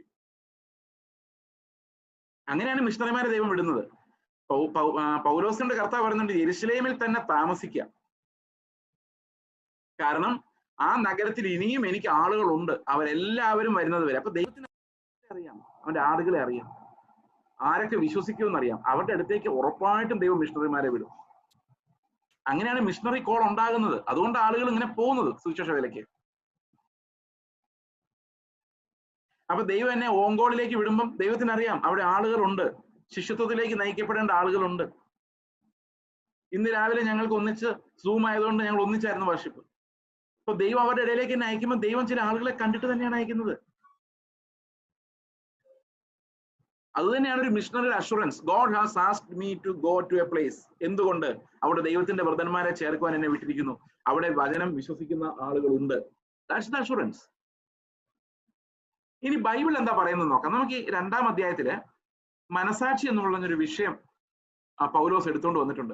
ഞാനിത് പറയുന്ന എല്ലാം സഹോദരങ്ങളെ നിങ്ങൾ വീട്ടിൽ പോയി വായിക്കണം. കാരണം അല്ലെങ്കിൽ ഇത് മറന്നുപോകും, വീണ്ടും ഇതേ തെറ്റുകൾ നമുക്ക് ആവർത്തിക്കും. എന്താണ് പൗലോസ് ശരിക്കും പറയാൻ ആഗ്രഹിക്കുന്നത്? 2-ാം അധ്യായം മാത്രമല്ല, 2ഉം 3ഉം കൂടെ ചേർത്ത് സംസാരിച്ചാൽ നമുക്കിത് മനസ്സിലാവുള്ളൂ. നമുക്ക് 7-ാം വാക്യം മുതലൊന്ന് വായിക്കാം. നല്ല പ്രവൃത്തിക്ക് വേണ്ടുന്ന സ്ഥിരത കൊണ്ട് തേജസ്സും മാനവും അക്ഷയതയും അന്വേഷിക്കുന്നവർക്ക് നിത്യജീവൻ. ശാഠ്യം പൂണ്ട് സത്യം അനുസരിക്കാതെ അനീതി അനുസരിക്കുന്നവർക്ക് കോപവും ക്രോധവും കൊടുക്കും. അപ്പൊ ദൈവം പറയാണ് പ്രവൃത്തിയാലാണെന്ന്. അതായത് നല്ല പ്രവൃത്തിക്ക് വേണ്ടുന്ന സ്ഥിരത കൊണ്ട് തേജസ്സും മാനവും അക്ഷയതയും അന്വേഷിക്കുന്നവർക്ക് നിത്യജീവൻ. അപ്പൊ ആർക്കാണ് നിത്യജീവൻ കൊടുക്കുന്നത്? നല്ല പ്രവൃത്തികൾ സ്ഥിരമായി ചെയ്ത് ദൈവത്തിന്റെ തേജസ്സും മാനവും അക്ഷയമായ ജീവിതവും അന്വേഷിക്കുന്നവർക്ക് നിത്യജീവനും, ശാഠ്യം പൂണ്ട് സത്യം അനുസരിക്കാതെ അനീതി അനുസരിക്കുന്നവർക്ക് കോപവും ക്രോധവും കൊടുക്കും. ഓക്കെ, അടുത്ത വാക്യം. തിന്മ പ്രവർത്തിക്കുന്ന ഏതു മനുഷ്യാത്മാവിനും, പ്രവൃത്തിയാണേ, കഷ്ടവും സങ്കടവും ആദ്യം യഹൂദനും പിന്നെ യവനനും വരും. 10-ാം വാക്യം. നന്മ പ്രവർത്തിക്കുന്ന ഏവനും മഹത്വവും മാനവും ആദ്യം യഹൂദനും പിന്നെ യവനനും വരും. കണ്ടോ? ദൈവത്തിന്റെ പക്കൽ മുഖവശമില്ലല്ലോ. തിന്മ പ്രവർത്തിക്കുന്ന ഏത് മനുഷ്യനും കഷ്ടവും സങ്കടവും ആദ്യം യഹൂദനും പിന്നെ യവനനും വരും. നന്മ പ്രവർത്തിക്കുന്ന ഏവനും മഹത്വവും മാനവും സമാധാനവും ആദ്യം യഹൂദനും പിന്നെ യവനനും വരും. ഇന്നത്തെ ഭാഷയിലേക്ക് ഒന്ന് മാറ്റുവാണെങ്കിൽ നമുക്ക് ഇങ്ങനെ വായിക്കാം: തിന്മ പ്രവർത്തിക്കുന്ന ഏത് മനുഷ്യാത്മാവിനും കഷ്ടവും സങ്കടവും ആദ്യം പെന്തക്കോസ്തുകാരനും പിന്നെ നാട്ടുകാർക്കും വരും. ബൈബിള് കയ്യിലുള്ളവർക്കും ആദ്യം പിന്നെ നാട്ടുകാർക്കും. നന്മ പ്രവർത്തിക്കുന്ന ഏത് മനുഷ്യനും മഹത്വവും മാനവും സമാധാനവും ആദ്യം പെന്തക്കോസ്തുകാരനും പിന്നെ നാട്ടുകാർക്കും ലഭിക്കും. അങ്ങനെയാണെങ്കിൽ ദൈവത്തിന്റെ പക്കൽ മുഖവശമില്ല. അങ്ങനെയാണെങ്കിൽ മതം ഏതായാലും, ഇങ്ങനെ ബൈബിൾ വായിച്ചാൽ നമ്മൾ അങ്ങനെയൊക്കെ എത്തും. മതം ഏതായാലും എന്ത് ചെയ്താൽ മതി? മനുഷ്യൻ നന്നായാൽ മതി. അങ്ങനെയാണോ പൗലോസ് പറയുന്നത്? ഇവിടെ അങ്ങനെയല്ലേ പറഞ്ഞേക്കുന്നേ? തിന്മ പ്രവർത്തിക്കുന്ന ഏത് മനുഷ്യാത്മാവിന് യഹൂദനാണോ യവനാണോ ഒന്നും നോക്കാതെ സങ്കടവും കഷ്ടവും വരും. നന്മ പ്രവർത്തിക്കുന്ന ഏത് മനുഷ്യനും സമാധാനം യഹൂദനാണോ യവനാണോ ഒന്നും നോക്കാതെ വരും. ദൈവത്തിന്റെ പക്കൽ മുഖവശമില്ലല്ലോ. അപ്പൊ ഈ വാക്യം കൊണ്ട് അവിടെ നിർത്തരുത്. ഈ ബൈബിളിലെ ഏറ്റവും വലിയ പ്രത്യേകത എന്ന് പറഞ്ഞ ഒരു വാക്യം വായിച്ച് ആ വാക്യം കൊണ്ട് നിർത്തരുത്. അതിന് ചുറ്റുമുള്ളത് മുഴുവൻ വായിക്കണം.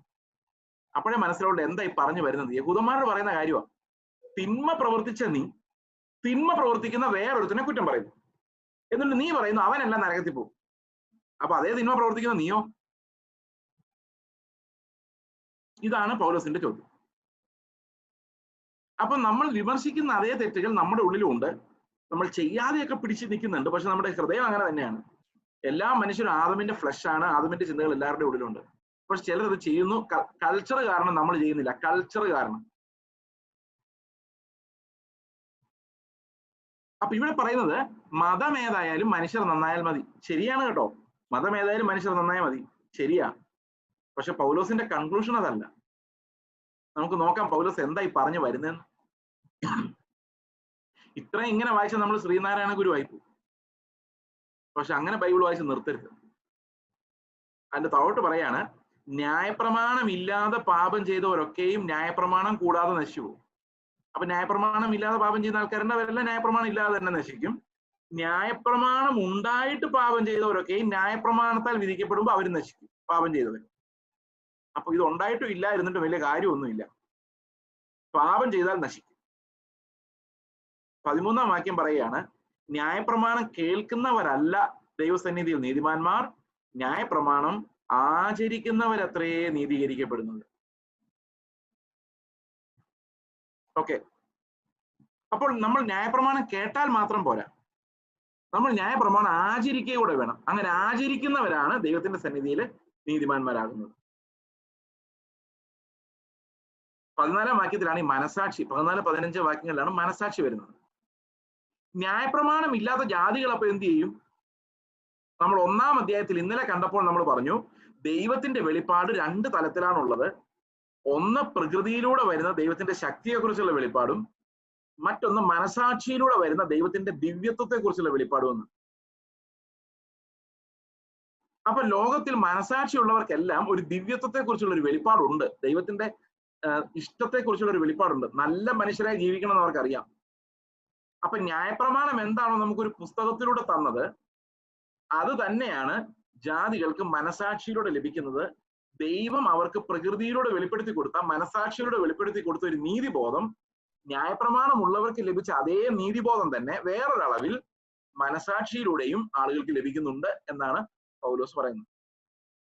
ന്യായപ്രമാണം ഇല്ലാത്ത ജാതികൾ ന്യായപ്രമാണത്തിലുള്ളത് സ്വഭാവത്താൽ ചെയ്യുമ്പോൾ, ന്യായപ്രമാണം ഇല്ലാത്ത അവർ തങ്ങൾക്ക് തന്നെ ഒരു ന്യായപ്രമാണമാകുന്നു. അതിന്റെ എക്സാമ്പിൾ പറഞ്ഞാല്, ന്യായപ്രമാണം ഉണ്ട്, പ്രമാണം നമ്മളോട് പറയുന്നു മോഷ്ടിക്കരുത്, നമ്മൾ മോഷ്ടിക്കുന്നില്ല. പ്രമാണം ഇല്ലാത്തവനും മോഷ്ടിക്കുന്നില്ല. അപ്പോൾ അവന്റെ മനസാക്ഷി കൊണ്ട് പറയുവാണ്, എടാ മോനെ നിനക്കുള്ളതല്ല, നീ എടുക്കണ്ട. അപ്പൊ പ്രമാണം ഇല്ലാത്ത ആളുകൾ നമ്മളെക്കാൾ മര്യാദയ്ക്ക് ജീവിക്കുന്ന ഒത്തിരി ആൾക്കാരുണ്ട്. കാരണം അവരുടെ മനസാക്ഷിയാണ് അവരുടെ പ്രമാണം. 15-ാം വാക്യം പറയാണ്, അവരുടെ മനസാക്ഷി കൂടെ സാക്ഷ്യം പറഞ്ഞു. അപ്പോൾ ന്യായപ്രമാണമുള്ളവർ ന്യായപ്രമാണത്തെ ലംഘിക്കുമ്പോൾ, മനസാക്ഷി ഉള്ളവർ മനസാക്ഷിയാണ് ലംഘിക്കുന്നത്. ഒരു ലംഘനമില്ലാതെ നമുക്ക് ഒരു ഈവിൽ ചെയ്യാൻ പറ്റത്തില്ല. Anywhere there shall be a law broken, then only it becomes an offense. Either you are breaking the law or you are working against your conscience. ഒന്നുകിൽ നിങ്ങൾ നിയമത്തെ ബ്രേക്ക് ചെയ്യുന്നു, അല്ലെങ്കിൽ നിങ്ങൾ നിങ്ങളുടെ മനസാക്ഷിയെ ബ്രേക്ക് ചെയ്യുന്നു. രണ്ടിലൊന്ന് ബ്രേക്ക് ചെയ്യാതെ പാപം പ്രവൃത്തിയിലേക്ക് വരത്തില്ല. അപ്പോൾ ന്യായപ്രമാണം ഇല്ലാത്തവർക്ക് എക്സ്ക്യൂസ് ഇല്ല, ന്യായപ്രമാണം ഉള്ളവർക്കും എക്സ്ക്യൂസ് ഇല്ല. ന്യായപ്രമാണം ഉള്ളവർക്ക് എക്സ്ക്യൂസ് ഇല്ലാത്തതിന്റെ കാരണം അവരുടെ കയ്യിൽ പുസ്തക രൂപത്തിലെ നിയമങ്ങൾ ഉണ്ട് എന്നുള്ളത് കൊണ്ടാണ്.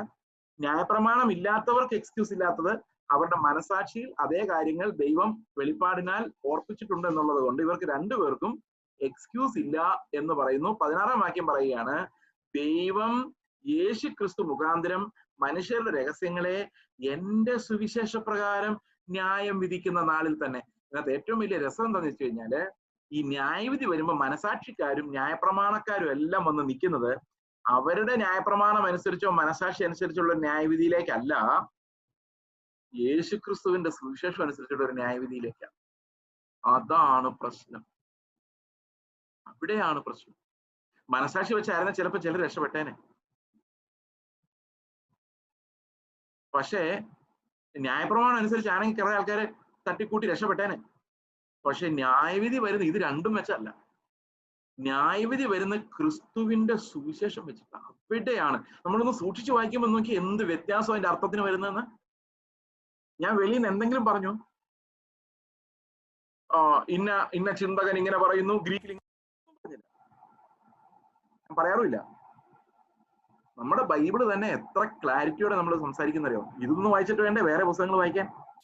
2011 എന്നോട് കർത്താവ് പറഞ്ഞതാ, നിനക്ക് വേദപുസ്തകം ശരിക്കും മനസ്സിലാകണമെങ്കിൽ ബാക്കി വായനയെല്ലാം നിർത്തിക്കോളാം.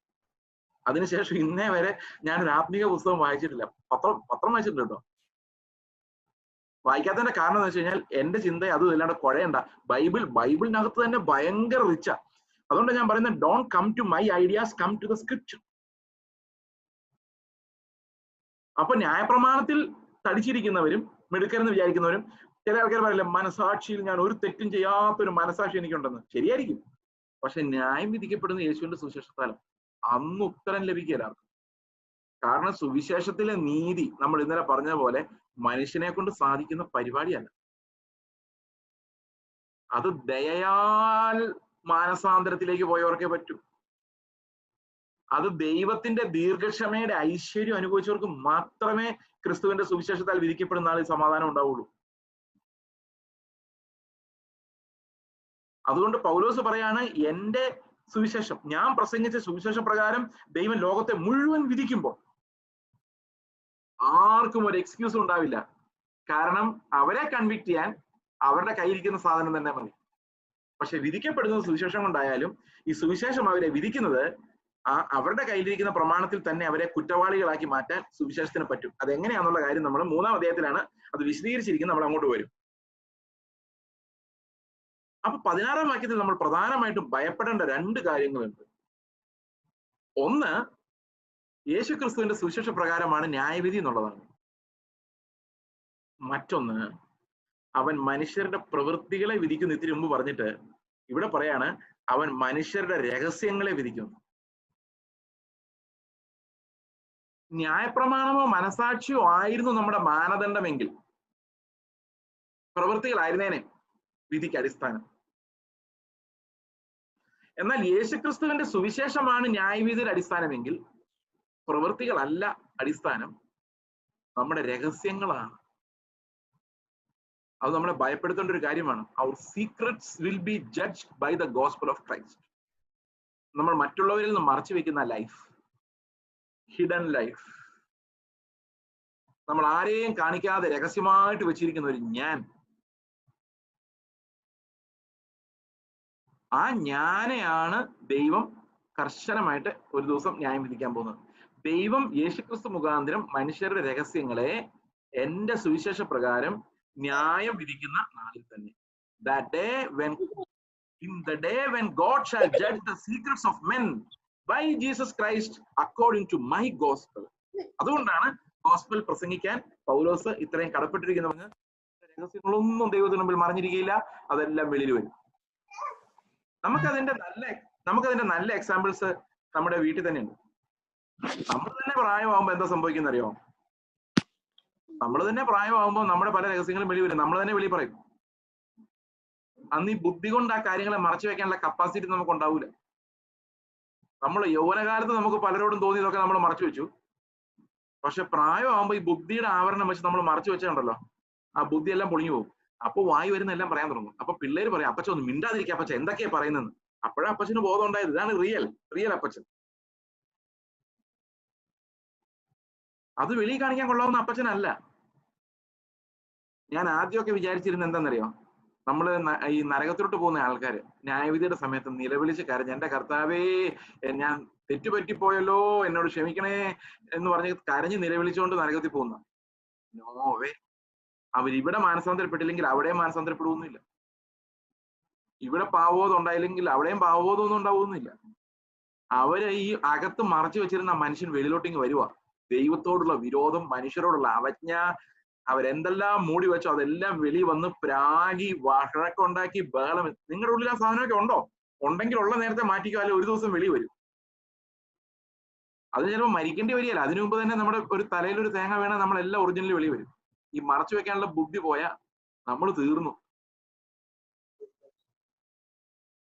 അവർ പൊസിഷൻ ഈസ് സോ പ്രിക്കേരിയസ്ലി പ്ലേസ്ഡ്. നമുക്കറിയാൻ മേലെ ഇതെപ്പോ പൊളിഞ്ഞു പോകുന്നു. അതുകൊണ്ടാണ് പറഞ്ഞ അറപ്പുറകൾ ചെയ്യുന്നതെല്ലാം പുറമോളിൽ ഘോഷിക്കുന്ന ഒരു ദിവസമുണ്ട്. അപ്പൊ ദൈവത്തിന്റെ ന്യായവിധി എന്ന് പറയുന്നത് സുവിശേഷം അടിസ്ഥാനപ്പെടുത്തിയുള്ളതാണ് എന്ന് മാത്രമല്ല, അത് മനുഷ്യന്റെ രഹസ്യങ്ങളെ വിധിക്കുന്ന ഒരു ന്യായവിധി കൂടിയാണ്. ആ ന്യായവിധിയാണ് നമ്മുടെ മുമ്പിൽ വെച്ചിട്ട് പറയാണ്, ദൈവത്തിന്റെ ന്യായവിധിയുടെ നാളിൽ എന്റെ സുവിശേഷം വെച്ചുള്ള ഒരു ന്യായവിധി വരും. അന്ന് ന്യായപ്രമാണം അനുസരിച്ചുള്ളവരും കാണും, മനസാക്ഷി അനുസരിച്ചുള്ളവരും കാണും, പക്ഷെ ആരും രക്ഷപ്പെടുകയല്ല. No one will come through that judgement. എല്ലാം നശിച്ചു. ഇത് താഴോട്ട് വരുമ്പോൾ 17-ാം വാക്യത്തിൽ പറയാണ്, നീ യഹൂദൻ എന്ന പേര് കൊണ്ടും ന്യായപ്രമാണത്തിൽ ആശ്രയിച്ചും ദൈവത്തിൽ പ്രശംസിച്ചും ന്യായപ്രമാണത്തിൽ നിന്ന് പഠിക്കാൽ അവന്റെ ഇഷ്ടം അറിഞ്ഞും വേദാവേദങ്ങൾ വിവേചിച്ചും ജ്ഞാനത്തിന്റെ സത്യത്തിന്റെ സ്വരൂപം ന്യായപ്രമാണത്തിൽ നിനക്ക് ലഭിച്ചതുകൊണ്ട് നീ ഭയങ്കര മിടുക്കൻ. നിന്റെ ചിന്ത എന്തോ? ദൈവം നിനക്ക് തന്നിരിക്കുകയാണ്, ആ ദൈവത്തിന്റെ ഇഷ്ടം ഞങ്ങൾക്കറിയാം, വേദാഭേദങ്ങൾ വിവേചിക്കാനുള്ള കഴിവ് ഞങ്ങൾക്കുണ്ട്, ജ്ഞാനത്തിന്റെയും സത്യത്തിന്റെയും സ്വരൂപം ഞങ്ങളുടെ കയ്യിലുണ്ട്, അതുകൊണ്ട് നീ കുരുടർക്ക് വഴി കാണിക്കുന്നവൻ. അപ്പൊ നിന്റെ ചിന്ത എങ്ങനെയാ? നീ കുരുടർക്ക് വഴി കാണിക്കുന്നവനാണോ? നീ ഇരുട്ടിലുള്ളവർക്ക് വെളിച്ചമാണെന്നാ നീ വിചാരിച്ചിരിക്കുന്നത്. പെന്തക്കോസ്തുകാർ അങ്ങനെയൊക്കെ വിചാരിച്ചിരിക്കുന്നത്. ഈ നാട്ടുകാരെ മുഴുവൻ നന്മ പഠിപ്പിക്കും നമ്മളാന്ന് വിചാരിച്ചിരിക്കുന്നത്. നമ്മുടെ കയ്യിലിരിപ്പ് നാട്ടുകാർക്ക് മാത്രം അറിയത്തുള്ളൂ, നമുക്കറിയത്തില്ല. പ്രിയ സഹോദരങ്ങളെ, നമ്മൾ ഏതവസ്ഥ നമുക്ക് അറിയത്തില്ല എന്നുള്ളതാണ് ഏറ്റവും. അത് യഹൂദന്മാർക്ക് അങ്ങനെ തന്നെയായിരുന്നു. They thought they were very righteous. പക്ഷെ ആളുകൾക്കത് മനസ്സിലാവുന്നില്ലായിരുന്നു. ദൈവത്തിന് ഒട്ടും അക്സെപ്റ്റബിൾ അല്ലായിരുന്നു. അതിന്റെ കാരണം എന്താണെന്ന് വെച്ച് കഴിഞ്ഞാൽ അവരിൽ ഒത്തിരി ഡിസെപ്ഷൻസ് ഉണ്ടായിരുന്നു. ഉദാഹരണത്തിന് ഞാൻ ഈ മനുഷ്യരുടെ മുമ്പിൽ നമുക്കുണ്ടാകുന്ന ക്ഷീണത്തെ കുറിച്ച് ഞാനൊരു കഥ പറയാം. നമ്മൾ പലപ്പോഴും സാക്ഷ്യം പറയാറുണ്ട്, കർത്താവിനെ അനുഗ്രഹിച്ചു, ഞാൻ ഒന്നുമില്ലാത്തവനായിരുന്നു, ദൈവമേനെ ഇത്രത്തോളം ഉയർത്തി, എനിക്ക് നല്ല വീട് തന്നു, എനിക്ക് നല്ല ബാങ്ക് ഡിപ്പോസിറ്റ് തന്നു, എന്റെ പിള്ളേരെ സെറ്റ്, ഇങ്ങനെയൊക്കെ സാക്ഷ്യം പറയുന്ന ആൾക്കാരുണ്ട് കേട്ടോ. നിങ്ങളിൽ ഉണ്ടോന്ന് അറിയത്തില്ല, പക്ഷെ ഇതിനകത്തൊരു വലിയ കുഴപ്പമുണ്ട്. ആ കുഴപ്പം എന്താന്ന് ഞാൻ പറയാം. ഞാൻ ഒരു ദിവസം ചെങ്ങന്നൂരിലൊരു സ്ഥലത്ത് പ്രസംഗിക്കാൻ പോയി.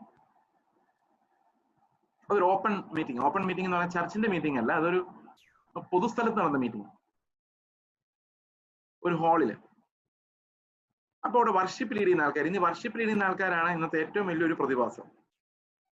അതായത് അവരാണ് സ്റ്റേജിലാണ് ഈ ആരാധന എല്ലാം നടക്കുന്നത്. നമുക്കതിനെ വലിയ, നമ്മൾ വന്ന് അവർ നല്ലപോലെ പാടുന്നുണ്ടോ എന്ന് നോക്കി ചെറുതായിട്ടൊന്ന് മൂളിപ്പാട്ടൊക്കെ പാടി, അവർ എഴുന്നേക്കാൻ പറയുമ്പോൾ എഴുന്നേറ്റ്, കൈപൊക്കാൻ പറയുമ്പോൾ കൈപൊക്കി, ഇരിക്കാൻ പറയുമ്പോൾ ഇരുന്ന്, ഹല്ലേലൂയ പറയാൻ അവർ പറയുമ്പോൾ ഹല്ലേലൂയ പറഞ്ഞ്, അങ്ങനെ അവരെ പോലെ ഇന്നത്തെ വർഷിപ്പ് അങ്ങനെയാണ്. പണ്ട് കാനോച്ചൻ പറഞ്ഞിട്ടുണ്ട്, സുറിയാനി ക്രിസ്ത്യാനികൾ, കേരളത്തിലെ സുറിയാനി ക്രിസ്ത്യാനികൾക്ക് എല്ലാ ഞായറാഴ്ചയും 4 ഓണമാണ്. വന്നോണം, നിന്നോണം, ഇരുന്നോണം, പൊക്കോണം, 4 ഓണം. ഇത് നമ്മൾ ഏതാണ്ട് അങ്ങനെ ആയിട്ടുണ്ട്. വന്നോണം, നിന്നോണം, ഇരുന്നോണം, പൊക്കോണം. നമുക്കൊന്നും ചെയ്യാനില്ല. ഇതെല്ലാം വർഷിപ്പ് ലീഡേഴ്സ് നോക്കിയോളൂ. ശബ്ദമൊന്നും അവർക്ക് പറ്റില്ല. ഓക്കെ, അതെന്തെങ്കിലും ആയിക്കോട്ടെ. അപ്പൊ ഈ വർഷിപ്പ് ലീഡേഴ്സിന്റെ ഒരു പ്രത്യേകത എന്താണെന്ന് വെച്ച് കഴിഞ്ഞാൽ അവർക്ക് ഒരു ലക്ഷ്യമുണ്ട്. ഈ പാസ്റ്റർമാർക്കും ഉണ്ട് കേട്ടോ, പ്രസംഗിക്കുന്നവർക്ക്, ഞങ്ങളെ പോലെ പ്രസംഗിക്കുന്നവർക്ക് ഒരു ലക്ഷ്യമുണ്ട്. എന്താ വെച്ച് കഴിഞ്ഞാൽ അവസാനം ഒരു 5 മിനിറ്റ് ക്ലൈമാക്സ് അങ്ങ് ആൾക്കാരെ അങ്ങ് പിമ്പിരി കൊള്ളിപ്പിച്ച് ശ്വാസം മുട്ടിച്ച് കളയണം. ഒരു ഹല്ലേലൂയ സ്തോത്രം പറഞ്ഞ ഒരു കൺട്രോൾ പോകണം. അതാണ് ആ വർഷിപ്പിന്റെ ജയം എന്ന് പറയുന്നത്. അപ്പൊ അന്ന് ഇത് പബ്ലിക് പ്ലേസ് ആയതുകൊണ്ടും ചർച്ചിനകത്തല്ലാഞ്ഞുകൊണ്ടും പലതരത്തിലുള്ള ആൾക്കാരുള്ളതുകൊണ്ടും പുള്ളി എന്ത് പറഞ്ഞിട്ട് ഒരു പരിപാടി നടക്കുന്നില്ല, ആരും അനങ്ങുന്നില്ല. പുള്ളി ഹല്ലേലൂയ പറയാൻ പറയുന്നത് ആരും അനങ്ങുന്നില്ല. അങ്ങനെ ആയപ്പോ പുള്ളി ഒരു കഥ പറഞ്ഞു. ഞാൻ വളരെ ദരിദ്രനായ ഒരു മനുഷ്യനാണ്, എന്റെ കയ്യിൽ 5 രൂപ പോലും ഇല്ല. പക്ഷെ ഇന്ന് എന്റെ വീട് കണ്ട കഴിഞ്ഞ ദിവസം അമേരിക്കയിൽ നിന്ന് ഒരു ഫാമിലി വന്നിട്ട് അവരെന്നോട് ചോദിക്കുക, പാസ്റ്ററിന് സ്മഗ്ലിങ്ങിന്റെ പരിപാടി വല്ലതും ഉണ്ടോ? ഇത്രയും വലിയ വീട് എങ്ങനെ? എന്നിട്ട് പുള്ളി പറയാണ്, ഇങ്ങനെ നമ്മെ അനുഗ്രഹിക്കുന്ന ഒരു ദൈവം. അപ്പോഴേക്കും ഈ ഹിന്ദുക്കൾ വരെ ഹല്ലേലൂയ പറഞ്ഞു. നമുക്കത് കേട്ടാ മതി. ഞാന് പ്രസംഗിക്കാൻ കയറിയപ്പോ ഞാൻ ഇങ്ങനൊരു ചോദ്യം അവരോട് ചോദിച്ചു, നിങ്ങൾ മാതാ അമൃതാനന്ദമയി എന്ന് കേട്ടിട്ടുണ്ടോ? ഉണ്ട്.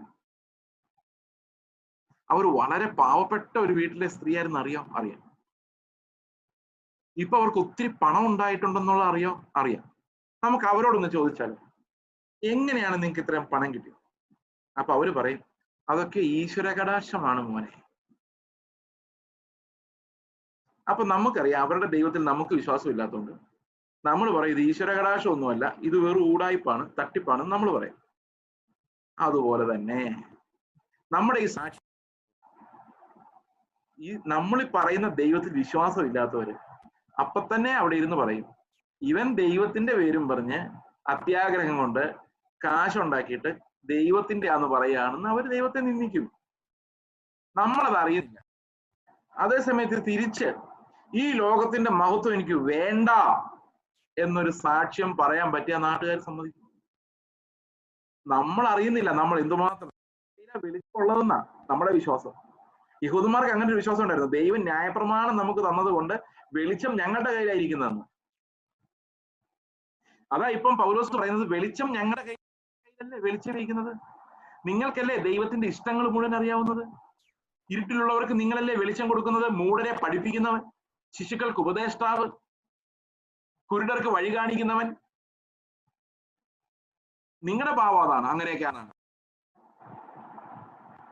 പക്ഷേ എന്താ പ്രശ്നം എന്ന് വെച്ച് കഴിഞ്ഞാല്, കർത്താവ് ചോദിക്കുകയാണ്, നിന്നിലുള്ള വെളിച്ചം ഇരുട്ടായി പോയാൽ ഇരുട്ട് എത്ര ഭീകരമായിരിക്കും. ആകെ വെളിച്ചം കിട്ടിയേക്കുന്ന വിശ്വാസികളും അത്യാഗ്രഹികളും മോഹികളും ലോകത്തിന്റെ എക്സാമ്പിൾസ് പറയുന്നവരും അവിടുത്തെ സക്സസിനെ സാക്ഷ്യമായിട്ട് പറയുന്നവരും ആയി കഴിഞ്ഞാൽ ലോകത്തിൽ എത്ര വലിയ ലോകസ്നേഹികളായിപ്പോ ആയിപ്പോവും. എന്ത് വെളിച്ചമാണ് നമ്മൾ കാണിക്കുന്നത്? ഇതേ സ്വഭാവമാണ് യഹൂദന്മാർക്കുണ്ടായിരുന്നത്. അവർ ലോകത്തിന് വേണ്ടി ജീവിച്ചതുപോലെ തന്നെ ഇവരും ജീവിക്കുന്നു. അവര് പൈസ ഉണ്ടാക്കുന്ന പോലെ തന്നെ ഇവരും പൈസ ഉണ്ടാക്കുന്നു. അവരധ്വാനിക്കുന്ന പോലെ തന്നെ ഇവരും അധ്വാനിക്കുന്നു. എല്ലാം ഒരേപോലെ തന്നെ. പക്ഷെ ഉപദേശം മുഴുവൻ നമ്മുടെ കയ്യിൽ. നമ്മൾ ഉപദേശിക്കുന്നില്ല, നമ്മൾ അവരെ ഉപദേശിക്കുന്നു. അത്രയും വ്യത്യാസമാണ്. പൗലോസ് പറയാണ്, അന്യനെ ഉപദേശിക്കുന്നവനെ നീ നിന്നെ തന്നെ ഉപദേശിക്കാത്തത് എന്ത്? അത്യാഗ്രഹം പാടില്ല എന്നുള്ള വചനം നിന്റെ കയ്യിലിരിക്കെ നീ തന്നെ അത്യാഗ്രഹിയായി മാറുന്നത് എന്ത്? നമ്മളെ സംബന്ധിച്ച്, വിശ്വാസികളെ സംബന്ധിച്ച് അത്യാഗ്രഹം എന്ന് പറയുന്നത് ഇന്ന് ഒരു വലിയ വിശ്വാസത്തിന്റെ പ്രകടനമായിട്ടാണ് നമ്മൾ കാണുന്നത്. ഞാൻ നിങ്ങളോട് ഒരു ചോദ്യം കൂടെ ചോദിക്കാം, നിങ്ങൾ ഉത്തരം പറയണ്ട, ആലോചിച്ചാൽ മതി. ഉത്തരം പറയാനായി നാകെ പ്രശ്നമാവും, അതുകൊണ്ട് അത് വേണ്ട. ഞാനൊരു ചോദ്യം നിങ്ങളോട് ചോദിക്കാം. ഒരു 3 മുറിയുള്ള ഒരു വീട് പണിയുന്നതാണോ, 3 നിലയുള്ള ഒരു വീട് പണിയുന്നതാണോ? ഏതിനാണ് കൂടുതൽ വിശ്വാസം ആവശ്യമുള്ളത്? വിടുതലെടുത്ത് പ്രാർത്ഥിച്ച് കഷ്ടപ്പെട്ട് നിങ്ങളുടെ കാര്യം ആലോചിച്ചാൽ മതി. ഏതിനായിരിക്കും കൂടുതൽ വിശ്വാസം ആവശ്യം? 3 നിലയുള്ള വീട് പണിയാണ്. ഏതാ അത്യാഗ്രഹം? അപ്പൊ നമ്മുടെ വിശ്വാസം എന്ന് പറയുന്നത് തന്നെ എന്താണ്? കൂടുതൽ വിശ്വാസി എന്ന് പറഞ്ഞാൽ കൂടുതൽ അത്യാഗ്രഹി എന്നർത്ഥം ആണോ? ഒന്ന് ആലോചിച്ച് നോക്കി. നമ്മൾ വിശ്വാസം തന്നെ ഈ അത്യാഗ്രഹത്തിന് തുല്യമായിട്ടാണ് വ്യാഖ്യാനിച്ചിരിക്കുന്നത്. അത്രയും വിശ്വാസം ഉള്ളോടാ നിനക്ക്. കഴിഞ്ഞ ദിവസം ഒരാള് ഈ ഒരു ടിവിയില് പ്രാർത്ഥനയുടെ ഇടയില് ഒരാളൊരു പ്രാർത്ഥന വിഷയം പറഞ്ഞു, എനിക്കൊരു വീട് കിട്ടാൻ വേണ്ടി സാർ ഒന്ന് പ്രാർത്ഥിക്കാമെന്ന്. അപ്പം സാറ് എത്ര മുറിയുള്ള വീടാണ്? അപ്പൊ ഈ മനുഷ്യൻ, ഈ പാവം പുള്ളി ഹമ്പിളായി. പുള്ളി പറഞ്ഞു, ഒരു ലിവിങ് റൂമും ഒരു ബെഡ്റൂമും ഒരു കിച്ചണും മതി സാറേ. അപ്പൊ പുള്ളി പറഞ്ഞു, ഇല്ല, ഞാൻ പ്രാർത്ഥിക്കത്തില്ല. ഏറ്റവും കുറഞ്ഞത് 3 മുറിയും അടുക്കളയും കാർപോർച്ചും ലിവിങ് റൂമും ഒരു ഗസ്റ്റ് റൂം എക്സ്ട്രാ വീടിന്റെ പ്ലാനുമായിട്ട് വാ, ഞാൻ പ്രാർത്ഥിക്കാം. അപ്പൊ കൂടുതൽ കൂടുതൽ നമ്മൾ നമ്മുടെ ആ ഐഡിയ വലുതാക്കുമ്പോൾ നമ്മൾ വിശ്വാസം വർദ്ധിപ്പിക്കാൻ നമ്മൾ വിചാരിച്ചിരിക്കുന്നത് അല്ല. അപ്പോൾ ലോകത്തിലെ ആൾക്കാർ എങ്ങനെ ചിന്തിക്കുന്നോ അതേ ലോക വ്യവസ്ഥയിൽ നമ്മൾ ജീവിച്ചിട്ട് നമ്മൾ അവർ സമ്മതിക്കില്ല. 23-ാം വാക്യം പറയുകയാണ്, ന്യായപ്രമാണത്തിൽ പ്രശംസിക്കുന്ന നീ ന്യായപ്രമാണ ലംഘനത്താൽ ദൈവത്തെ അപമാനിക്കുന്നുവോ? നിങ്ങൾ നിമിത്തം ദൈവത്തിന്റെ നാമം ജാതികളുടെ ഇടയിൽ ദുഷിക്കപ്പെടുന്നു എന്ന് എഴുതിയിരിക്കുന്നു. അപ്പൊ ഇവിടെ എല്ലാം പറയുന്നത് പുറമേ ഉള്ള ഒരു പരിച്ഛേദന കൊണ്ട് കാര്യമൊന്നുമില്ല. നിങ്ങൾ യഹൂദനായിരുന്നുകൊണ്ട് കാര്യമൊന്നുമില്ല, പെന്തക്കോസ്തുകാരനായിരുന്നുകൊണ്ട് കാര്യമൊന്നുമില്ല. നിങ്ങളുടെ ആന്തരികമായ ഒരു പരിച്ഛേദന നടന്നില്ലെങ്കിൽ ഈ പറയുന്ന നിയമങ്ങൾ കൊണ്ടോ ഒന്നും യാതൊരു കാര്യവുമില്ല. ആരെയും ഉപദേശിക്കാനുള്ള റൈറ്റ് നിങ്ങൾക്കില്ല എന്ന് അപ്പോസ്തലൻ പറയുകയാണ്. ഇതാണ് 2-ാം അധ്യായത്തിൽ. നമ്മൾ ഇതൊരു ആരെങ്കിലും രക്ഷപ്പെടുമോ? സുവിശേഷം കേട്ടിട്ടില്ലാത്ത ആരെങ്കിലും രക്ഷപ്പെടുമോ?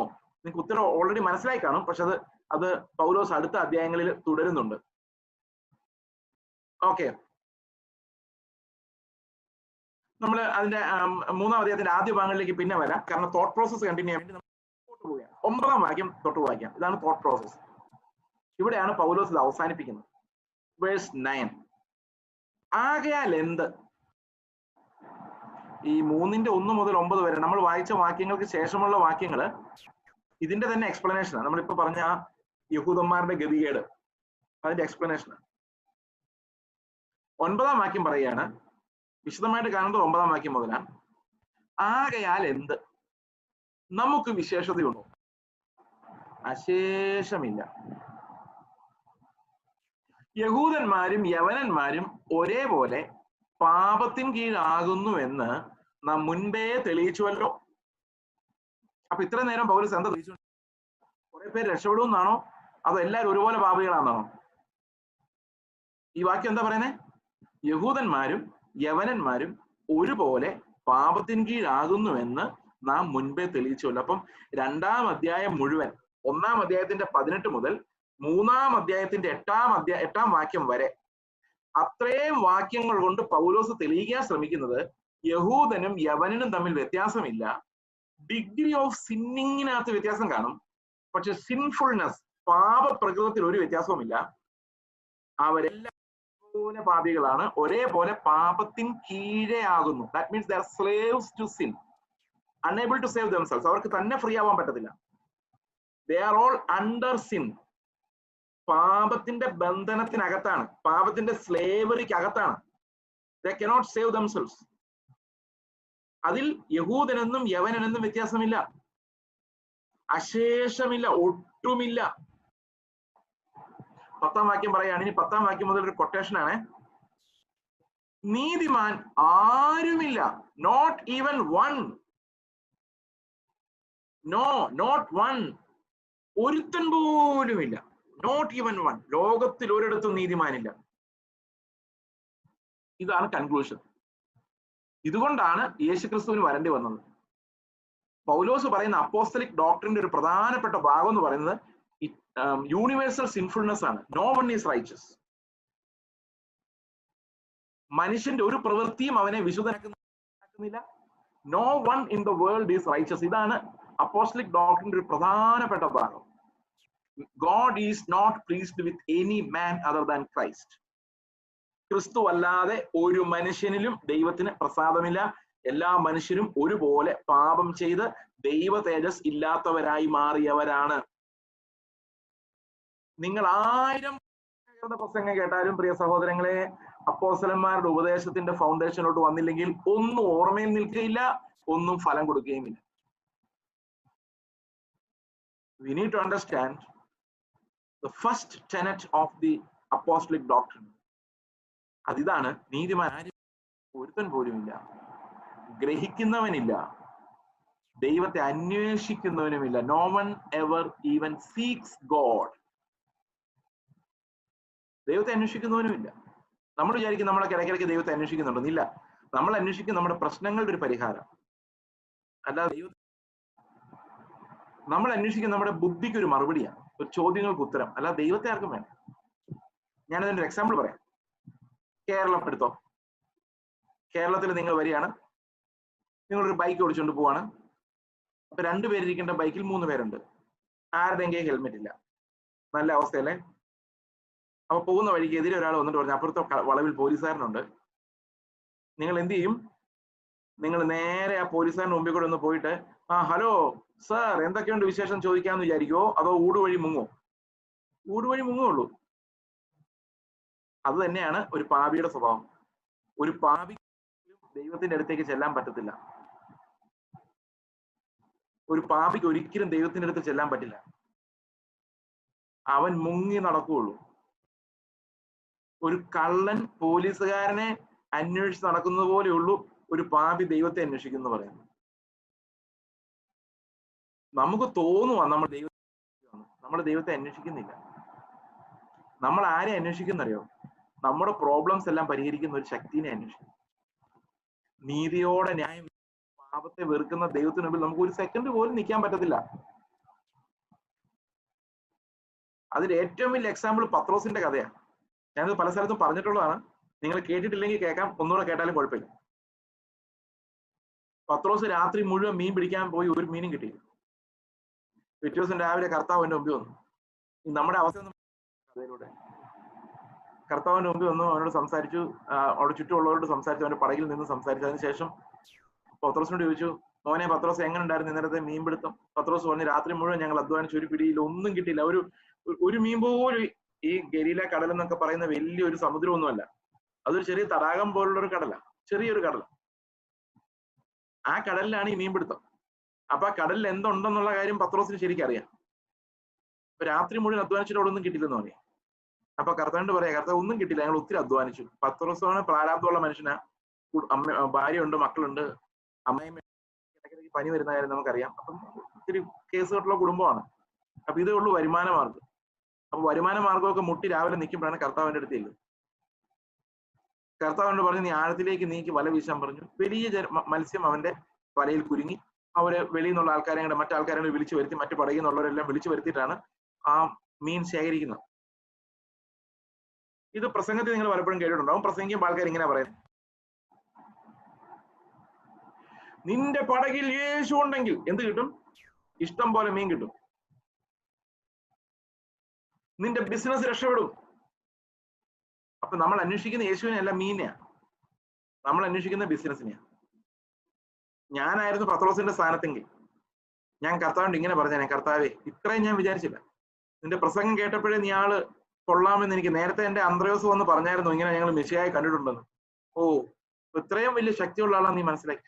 കർത്താവേ എല്ലാ ദിവസവും രാവിലെ ഞാൻ മീൻ പിടിക്കാൻ നേരത്തെ നിന്നെ വിളിക്കും. നീ കൃത്യമായിട്ട് എന്റെ കൂടെ വന്ന് എന്നെ മീൻ പിടുത്തത്തിൽ എന്റെ ബിസിനസിന്റെ നടുവിലേക്ക് ഇറങ്ങി വന്ന് എനിക്ക് 100 മീൻ നീ തന്നാൽ 10 മീൻ ദശാംശം കൃത്യമായിട്ട് ഞാൻ നിനക്ക് തരും. അപ്പൊ കർത്താവിനോട് പറയാം, കൃത്യമായിട്ടും ദശാംശം തരുമോ 10 മീൻ? അങ്ങനെയാണ് ഞാൻ ഇനി നിന്റെ കൂടെ ഉണ്ട്. ഈ ദൈവത്തെ പരിചയമുണ്ടോ?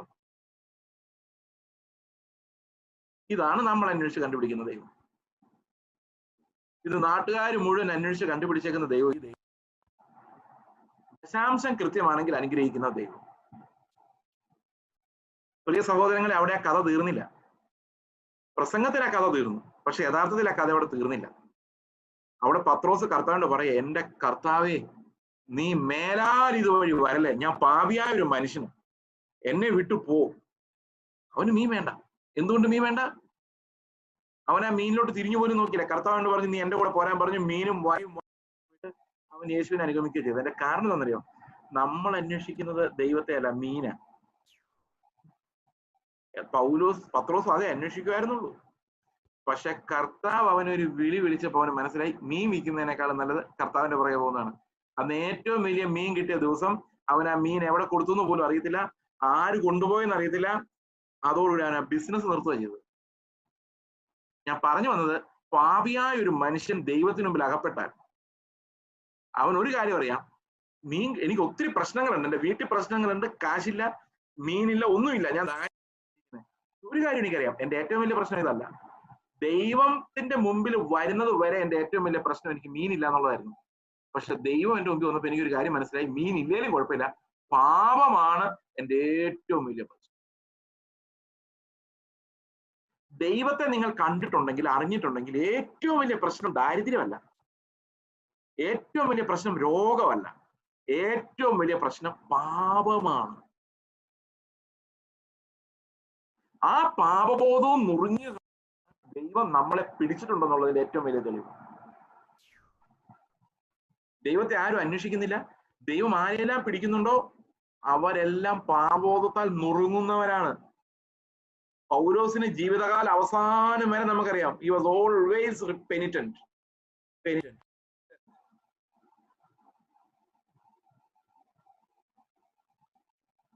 അവന്റെ ഹൃദയത്തിലെ തകർച്ച, നുറുക്കം എപ്പോഴും ഉണ്ട്. പാപികളിൽ ഒന്നാം നമ്പർ നാം പറയുന്നത്. Because he has seen the real God. ആ ദൈവത്തിന്റെ തേജസ്, പരിശുദ്ധി അവൻ കണ്ടു. അതുകൊണ്ട് അങ്ങനെ സംഭവിക്കും. അതുകൊണ്ട് പൗലോസ് റോമാലേഖനത്തിൽ പറയാണ്, ദൈവത്തെ അന്വേഷിക്കുന്നവരാരുമില്ല, ഗ്രഹിക്കുന്നുമില്ല ആരും, നീതിമാൻ ആരുമില്ല. അവൻ താഴോട്ട് പറയാൻ 12-ാം വാക്യത്തിൽ പറയാണ്, എല്ലാ ഒരുപോലെ കൊള്ളരുതാത്തവരെ നീ ഈ ദൈവത്തെ ഗ്രഹിക്കുന്നവൻ ആരുമില്ല, അന്വേഷിക്കുന്നവൻ ആരുമില്ല എന്നുള്ളതിന് തിയോളജിയിൽ ഒരു പ്രയോഗമുണ്ട്. ഞാനത് പല പ്രസംഗങ്ങളിൽ പറഞ്ഞിട്ടുണ്ട്. ഞാൻ ഒരിക്കൽ കൂടി ഇത് ആവർത്തിക്കാം. ഇത് റോമാലേഖനത്തിന്റെ വ്യാഖ്യാനം ആയതുകൊണ്ട് ആ റോമാലേഖനത്തിൽ പറഞ്ഞ ചില കാര്യങ്ങൾ ആവർത്തിക്കും. നിങ്ങൾ ഒരുപക്ഷെ ഇത് യൂട്യൂബിലൊക്കെ കേട്ടിട്ടുണ്ടാവാം. ദൈവത്തെ അന്വേഷിക്കുന്നവൻ ഇല്ല എന്ന് പറയുന്നതിന് തിയോളജി ലാറ്റിനിൽ ഒരു പ്രയോഗമുണ്ട്. ഇൻകർവേറ്റസ് ഇൻസെ എന്നാണ് ആ പ്രയോഗം. ഇൻകർവേറ്റസ് ഇൻസെ നിങ്ങൾ പഠിച്ചിരിക്കേണ്ട കാര്യമൊന്നുമല്ല. കേർവ് എന്ന് പറഞ്ഞാൽ എന്താണെന്നറിയോ? വളഞ്ഞതെന്നർത്ഥം. വളഞ്ഞത്, വളവ്. അപ്പൊ ദൈവത്തെ അന്വേഷിക്കുന്ന മനുഷ്യന് ഒരു വളവുണ്ടെന്നാണ് പറഞ്ഞത്. ഒരു കർവ്, ഒരു വളഞ്ഞ വഴിയെ നിങ്ങൾ പോയാൽ നിങ്ങൾക്ക് എന്ത് സംഭവിക്കും? നിങ്ങൾ എവിടെ തുടങ്ങി അവിടെ തന്നെ. ഒരു ഗ്ലോബിന് മുകളിൽ കൂടെ ഒരു ഉറുമ്പ് പോയാൽ ആ ഉറുമ്പ് നേരെ പോകുന്നെങ്കിൽ എവിടെ ചെന്ന് വരും? അവിടെ തന്നെ വരും. അതുപോലെ നമ്മൾ ദൈവത്തെ അന്വേഷിച്ച് നടന്ന് അവസാനം കണ്ടുപിടിക്കുന്ന എങ്ങനെയുള്ള ദൈവത്തെയാണെന്നറിയോ? നമ്മുടെ അതേ സ്വഭാവമുള്ള ദൈവത്തെയാണ്. എന്റെ അയൽവക്കക്കാർ എന്നോട് ശത്രുവാണെങ്കിൽ അവനോട് ശത്രുവാ ദൈവവും. എന്റെ അതേ സ്വഭാവം ദൈവത്തിന്. എന്നെ ആരെങ്കിലും ഉപദ്രവിച്ചിട്ടുണ്ടെങ്കിൽ അവനോട് ദൈവം ചോദിക്കും. കാരണം എനിക്ക് ഒരേ സ്വഭാവമാണ്, എന്റെ അതേ സ്വഭാവമുള്ള ദൈവമാണ്. ചിലപ്പോൾ നമ്മൾ പറയില്ല ദൈവം ചോദിക്കൂടാന്ന്. കാരണം എനിക്ക് ചോദിക്കാൻ പറ്റാത്തതൊക്കെ ചോദിക്കുന്ന എന്റെ ആളാണ് ദൈവം, എന്റെ അതേ സ്വഭാവം. ഇന്ത്യയുടെ പ്രധാനമന്ത്രിയെ കുറിച്ച് ഞാൻ എന്ത് ചിന്തിക്കുന്നു അത് തന്നെയാണ് ഈ ദൈവവും ചിന്തിക്കുന്നത്. എന്റെ പിള്ളേരെ അമേരിക്കയിലോട്ട് പഠിപ്പിക്കണം എന്ന് എന്റെ ആഗ്രഹം, ദൈവം അത് തന്നെ, അതിനുവേണ്ടി തന്നെ പരിശ്രമിക്കുന്നത്. എന്റെ അതേ ഹാർട്ടാണ്. എന്റെ അയൽക്കാരെ കുറിച്ച്, എന്റെ അമ്മായിമ്മയെ കുറിച്ച്, എന്റെ മരുമകളെ കുറിച്ച്, എന്റെ ഭർത്താവിനെ കുറിച്ച് ചിന്തിക്കുന്നു, അത് തന്നെ ദൈവം ചിന്തിക്കുന്നേ. ഞാൻ തന്നെയാന്നേ ഈ അന്വേഷിച്ച് കണ്ടുപിടിച്ചേക്കുന്ന അവസാനം എത്തിയേക്കുന്ന എന്നിൽ തന്നെ. എന്റെ നേച്ചർ, എന്റെ സ്വരൂപത്തിലും സദൃശ്യത്തിലുമാണ് ഞാൻ ദൈവത്തെ കാണുന്നത്. അതാണ് പൗലോസ് പറയുന്നത്, എല്ലാം പാപികളാണ്, ആരും ദൈവത്തെ അന്വേഷിക്കുന്നില്ല. വളഞ്ഞ് അവന്റെ അതേ സ്വഭാവമുള്ള ഒരാളെയാണ് അവന് ദൈവമായിട്ട് വേണ്ടത്, അവന്റെ എല്ലാ ഇഷ്ടങ്ങളും സാധിച്ചു കൊടുക്കുന്ന. അപ്പൊ നീതിമാനായ ഒരു ദൈവത്തിന് മുമ്പിലേക്ക് ചെന്ന് അകപ്പെടാൻ മനുഷ്യന് പറ്റുകയില്ലെന്നാണ് ഈ വാക്യം പറയുന്നത്. കുറെ കാര്യങ്ങൾ പറഞ്ഞിട്ട് അതിന് 18-ാം വാക്യത്തിൽ പറയുകയാണ്, അവരുടെ ദൃഷ്ടിയിൽ ദൈവഭയമില്ല. ഇത് ഭയാനകമായ ഒരു സ്ഥിതിയാണ് സഹോദരങ്ങളെ. നമ്മുടെ ഇന്നത്തെ പിള്ളേരുടെ കണ്ണുകളിലോട്ട് നോക്കിയാൽ they don't fear the Lord. ഇന്നത്തെ തലമുറയുടെ, പിള്ളേരുടെ എന്ന് പറയണ്ട, തലമുറ, the whole generation, ഒരു കണ്ണിലോട്ട് നോക്കിയാൽ there is no fear. ദൈവത്തെ ഭയമില്ല. മനുഷ്യരെ പേടിയില്ല, ദൈവത്തെയും പേടിയില്ല. അപ്പൊ പാപത്തിന്റെ എക്സ്ട്രീം എക്സ്പ്രഷൻ ആണ് ദൈവഭയമില്ലായ്മ. അതാണ് അതിന്റെ അവസാനം, കൊട്ടേഷന്റെ അവസാനത്തെ വാക്യം അതാ, ദൈവഭയമില്ല. പ്രിയ സഹോദരങ്ങളെ, നാട്ടുകാർക്ക് ദൈവം എന്നൊരു ആരാന്നറിയത്തില്ല. പക്ഷെ അവന്റെ നിത്യശക്തിയെ കുറിച്ചുള്ള റെവലേഷൻ ഉള്ളത് കൊണ്ട് ദൈവം ന്യായം വിധിക്കുമെന്നുള്ളൊരു പേടി നാട്ടുകാർക്കുണ്ട്. പക്ഷെ ഒരുത്തൻ വിശ്വാസി എന്ന് വേർപെട്ട ശേഷം അവൻ അകന്നു നടന്നാൽ അവൻ ദൈവത്തെ ക്രൂശിക്കുന്നവനും ദൈവ ഭയമില്ലാത്തവനുമായിട്ടാണ് മാറുന്നത്. വിശ്വാസി എന്ന് പേർപ്പെട്ട ഒരുത്തൻ അവൻ എല്ലാം അനുഭവിച്ച ശേഷം, നിങ്ങൾക്കറിയാമോ, ഞാൻ വിശ്വാസി വരുന്ന സമയത്ത് 1994 ഞാൻ വിശ്വാസി വരുന്നത്. അന്ന് ശരിക്കും ദൈവത്തെ ഭയങ്കര പേടിയാണ്. ഞാൻ രക്ഷിക്കപ്പെട്ട ശേഷം യേശുക്രിസ്തുവിനെ കർത്താവ് എന്റെ സ്വീകരിച്ചു. I know that I understood he is my Lord. കർത്താവ് ഇനി എന്റെ ജീവിതത്തിൽ എന്ത് വേണോ തീരുമാനിക്കുന്ന കർത്താവാണ്. അത്ര ഞാൻ സമ്മതിച്ചു കഴിഞ്ഞപ്പോ എനിക്കൊരു പേടി. കർത്താവ് ഡിഗ്രി കംപ്ലീറ്റ് ചെയ്യുന്നതിന് മുമ്പ് കർത്താവ് എന്നെ സുവിശേഷ വേലയ്ക്ക് വിളിക്കൂ, ഇറങ്ങാൻ പറയൂ. ഇപ്പൊ വീട്ടിൽ പെർമിഷൻ ചോദിക്കട്ടെ എന്ന് പറഞ്ഞാൽ കർത്താവ് സമ്മതിക്കാതിരിക്കൂ. അപ്പൊ ഞാൻ ഇറങ്ങി പോകേണ്ടി വരുമോ? പോകേണ്ടി വന്നേനെ. ഞാൻ എന്നിട്ട് എന്റെ അമ്മയോട് പറയുമായിരുന്നു, അടുത്ത അവധിക്ക് ഞാൻ വന്നില്ലെങ്കിൽ, അന്ന് ഈ മൊബൈൽ ഫോണൊന്നും ഇല്ല, വന്നില്ലെങ്കിൽ ഞാൻ സുവിശേഷ വേലയ്ക്ക് പോയി എന്ന് വിചാരിച്ചാൽ മതി. കാരണം ദൈവം അങ്ങനെ വിളിച്ചാൽ എനിക്ക് ഒന്നും പറയാൻ പറ്റില്ല. കാരണം A God who is in control of everything, the king of Kings, ലോകത്തെ മുഴുവൻ സൃഷ്ടിച്ചവൻ നമ്മളോടൊരു കാര്യം പറഞ്ഞാൽ ആലോചിക്കട്ടെ, നോക്കട്ടെ കർത്താവേ, ഞാൻ കാത്തിരിക്കുക കർത്താവേ, അങ്ങനൊന്നും പറയാൻ പറ്റില്ല. That's the order of A king. അത് ഭയമാണ്. അത് ഭയം നമ്മുടെ ഉള്ളില് രക്ഷിക്കപ്പെട്ട ഓരോരുത്തർക്കും ദൈവം ആരാണെന്നുള്ള റെവലേഷൻ ഉണ്ടാകണം. അതില്ല എന്നുള്ളത് ലോകം മുഴുവൻ വളർന്നു വരുന്ന ഒരു പ്രതിഭാസമാണ്. ഇന്ന് ദൈവ ഭയം ഇല്ലാത്തവരാ കൂടുതൽ. And Paul is condemning this generation of the so called believers. അവർക്ക് ദൈവത്തെ കാണാൻ പറ്റുന്നില്ല, ദൈവത്തെ ഭയപ്പെടാൻ പറ്റുന്നില്ല. പാപം ചെയ്യുമ്പോൾ പേടിയില്ല.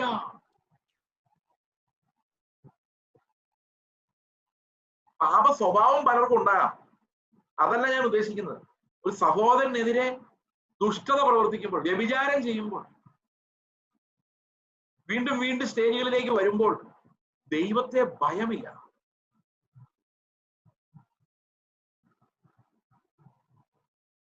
ആ ഒരു അവസ്ഥയാണ് പാപത്തിന്റെ എക്സ്ട്രീം എക്സ്പ്രഷൻ ആയിട്ട് ഇവിടെ പറയുന്നത്. അതുകൊണ്ട് കൊട്ടേഷൻ 10-ാം വാക്യം മുതൽ 18-ാം വാക്യം വരെ പറയുകയാണ്, മനുഷ്യരുടെ എല്ലാ സ്ഥിതി വളരെ മോശമാണ്, ദൈവത്തിന് ഭയങ്കര വേദനയാണ്, അവന്റെ കൈപ്പണിയായി സൃഷ്ടിക്കപ്പെട്ട മനുഷ്യന്റെ ഇന്നത്തെ അവസ്ഥ പരിതാപകരമാണ്. ദൈവത്തിനപ്പോൾ വലിയൊരു ബലഹീനത ഉണ്ടായിരുന്നു, മനുഷ്യനോടുള്ള സ്നേഹം. ദൂതന്മാരെ മുഴുവൻ അവൻ പാപം ചെയ്തപ്പോൾ രക്ഷിക്കാൻ ശ്രമിച്ചില്ല. അവരെല്ലാം അന്ധതമസിന് ഏൽപ്പിക്കപ്പെട്ടു.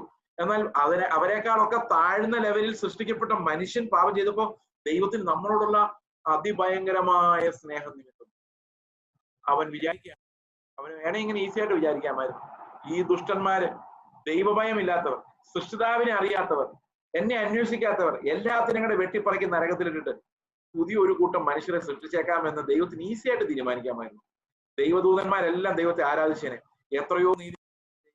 ദുഷ്ടന്മാർ ഒരെണ്ണത്തിനെ സ്വർഗത്തിൽ കയറ്റാത്ത ദൈവം എത്ര പരിശുദ്ധൻ എന്നും പറഞ്ഞു അപ്പോഴും ദൈവത്തെ ആരാധിച്ചേനെ. പക്ഷെ ദൈവത്തിന് ഒരു വലിയ ബലഹീനത ഉണ്ടായിരുന്നു, അത് എന്നോടുള്ള സ്നേഹമായിരുന്നു. എന്നെ അങ്ങനെ വിട്ടുകളയാൻ അവന് പറ്റുന്നില്ലായിരുന്നു. ആ കരുണയാണ് നമ്മുടെ മാനസാന്തരത്തിലേക്ക് നയിച്ചത്. The grace of Christ of the Lord, അതാണ് നമ്മുടെ മാനസാന്തരത്തിലേക്ക് നയിച്ചത്.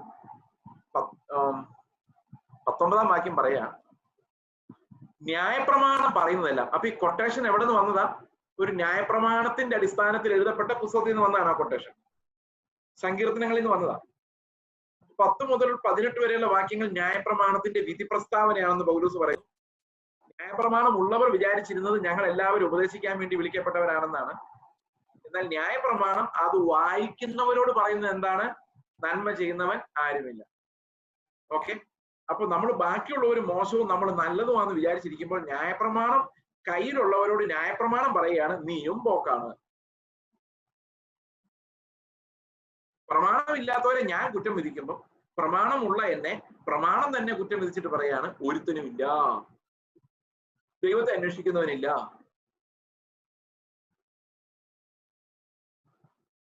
അതെന്തിനാ അങ്ങനെ പറയുന്നേ? അതിനൊരു കാരണമുണ്ട്. ന്യായപ്രമാണം പറയുന്നതെല്ലാം ന്യായപ്രമാണത്തിന് കീഴുള്ളവരോട് പ്രസ്താവിക്കുന്നു എന്ന് നാം അറിയുന്നു. അങ്ങനെ ഏതു വായും അടഞ്ഞ്, ഈ ഗമയടിക്കുന്ന എല്ലാ വായും അടഞ്ഞ്, മനുഷ്യരുടെ പ്രവൃത്തിയിൽ ആശ്രയിക്കുന്ന എല്ലാ വായും അടഞ്ഞ്, സർവലോകവും ദൈവസന്നിധിയിൽ ശിക്ഷായോഗ്യമായി തീരേണ്ടതിന് തന്നെ.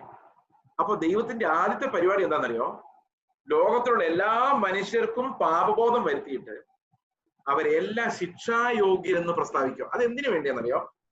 നമുക്കതൊരു പക്ഷെ സംശയം തോന്നും. അടുത്ത വാക്യം കൂടെ വായിച്ചിട്ട് ഞാനത് എക്സ്പ്ലെയിൻ ചെയ്യാം.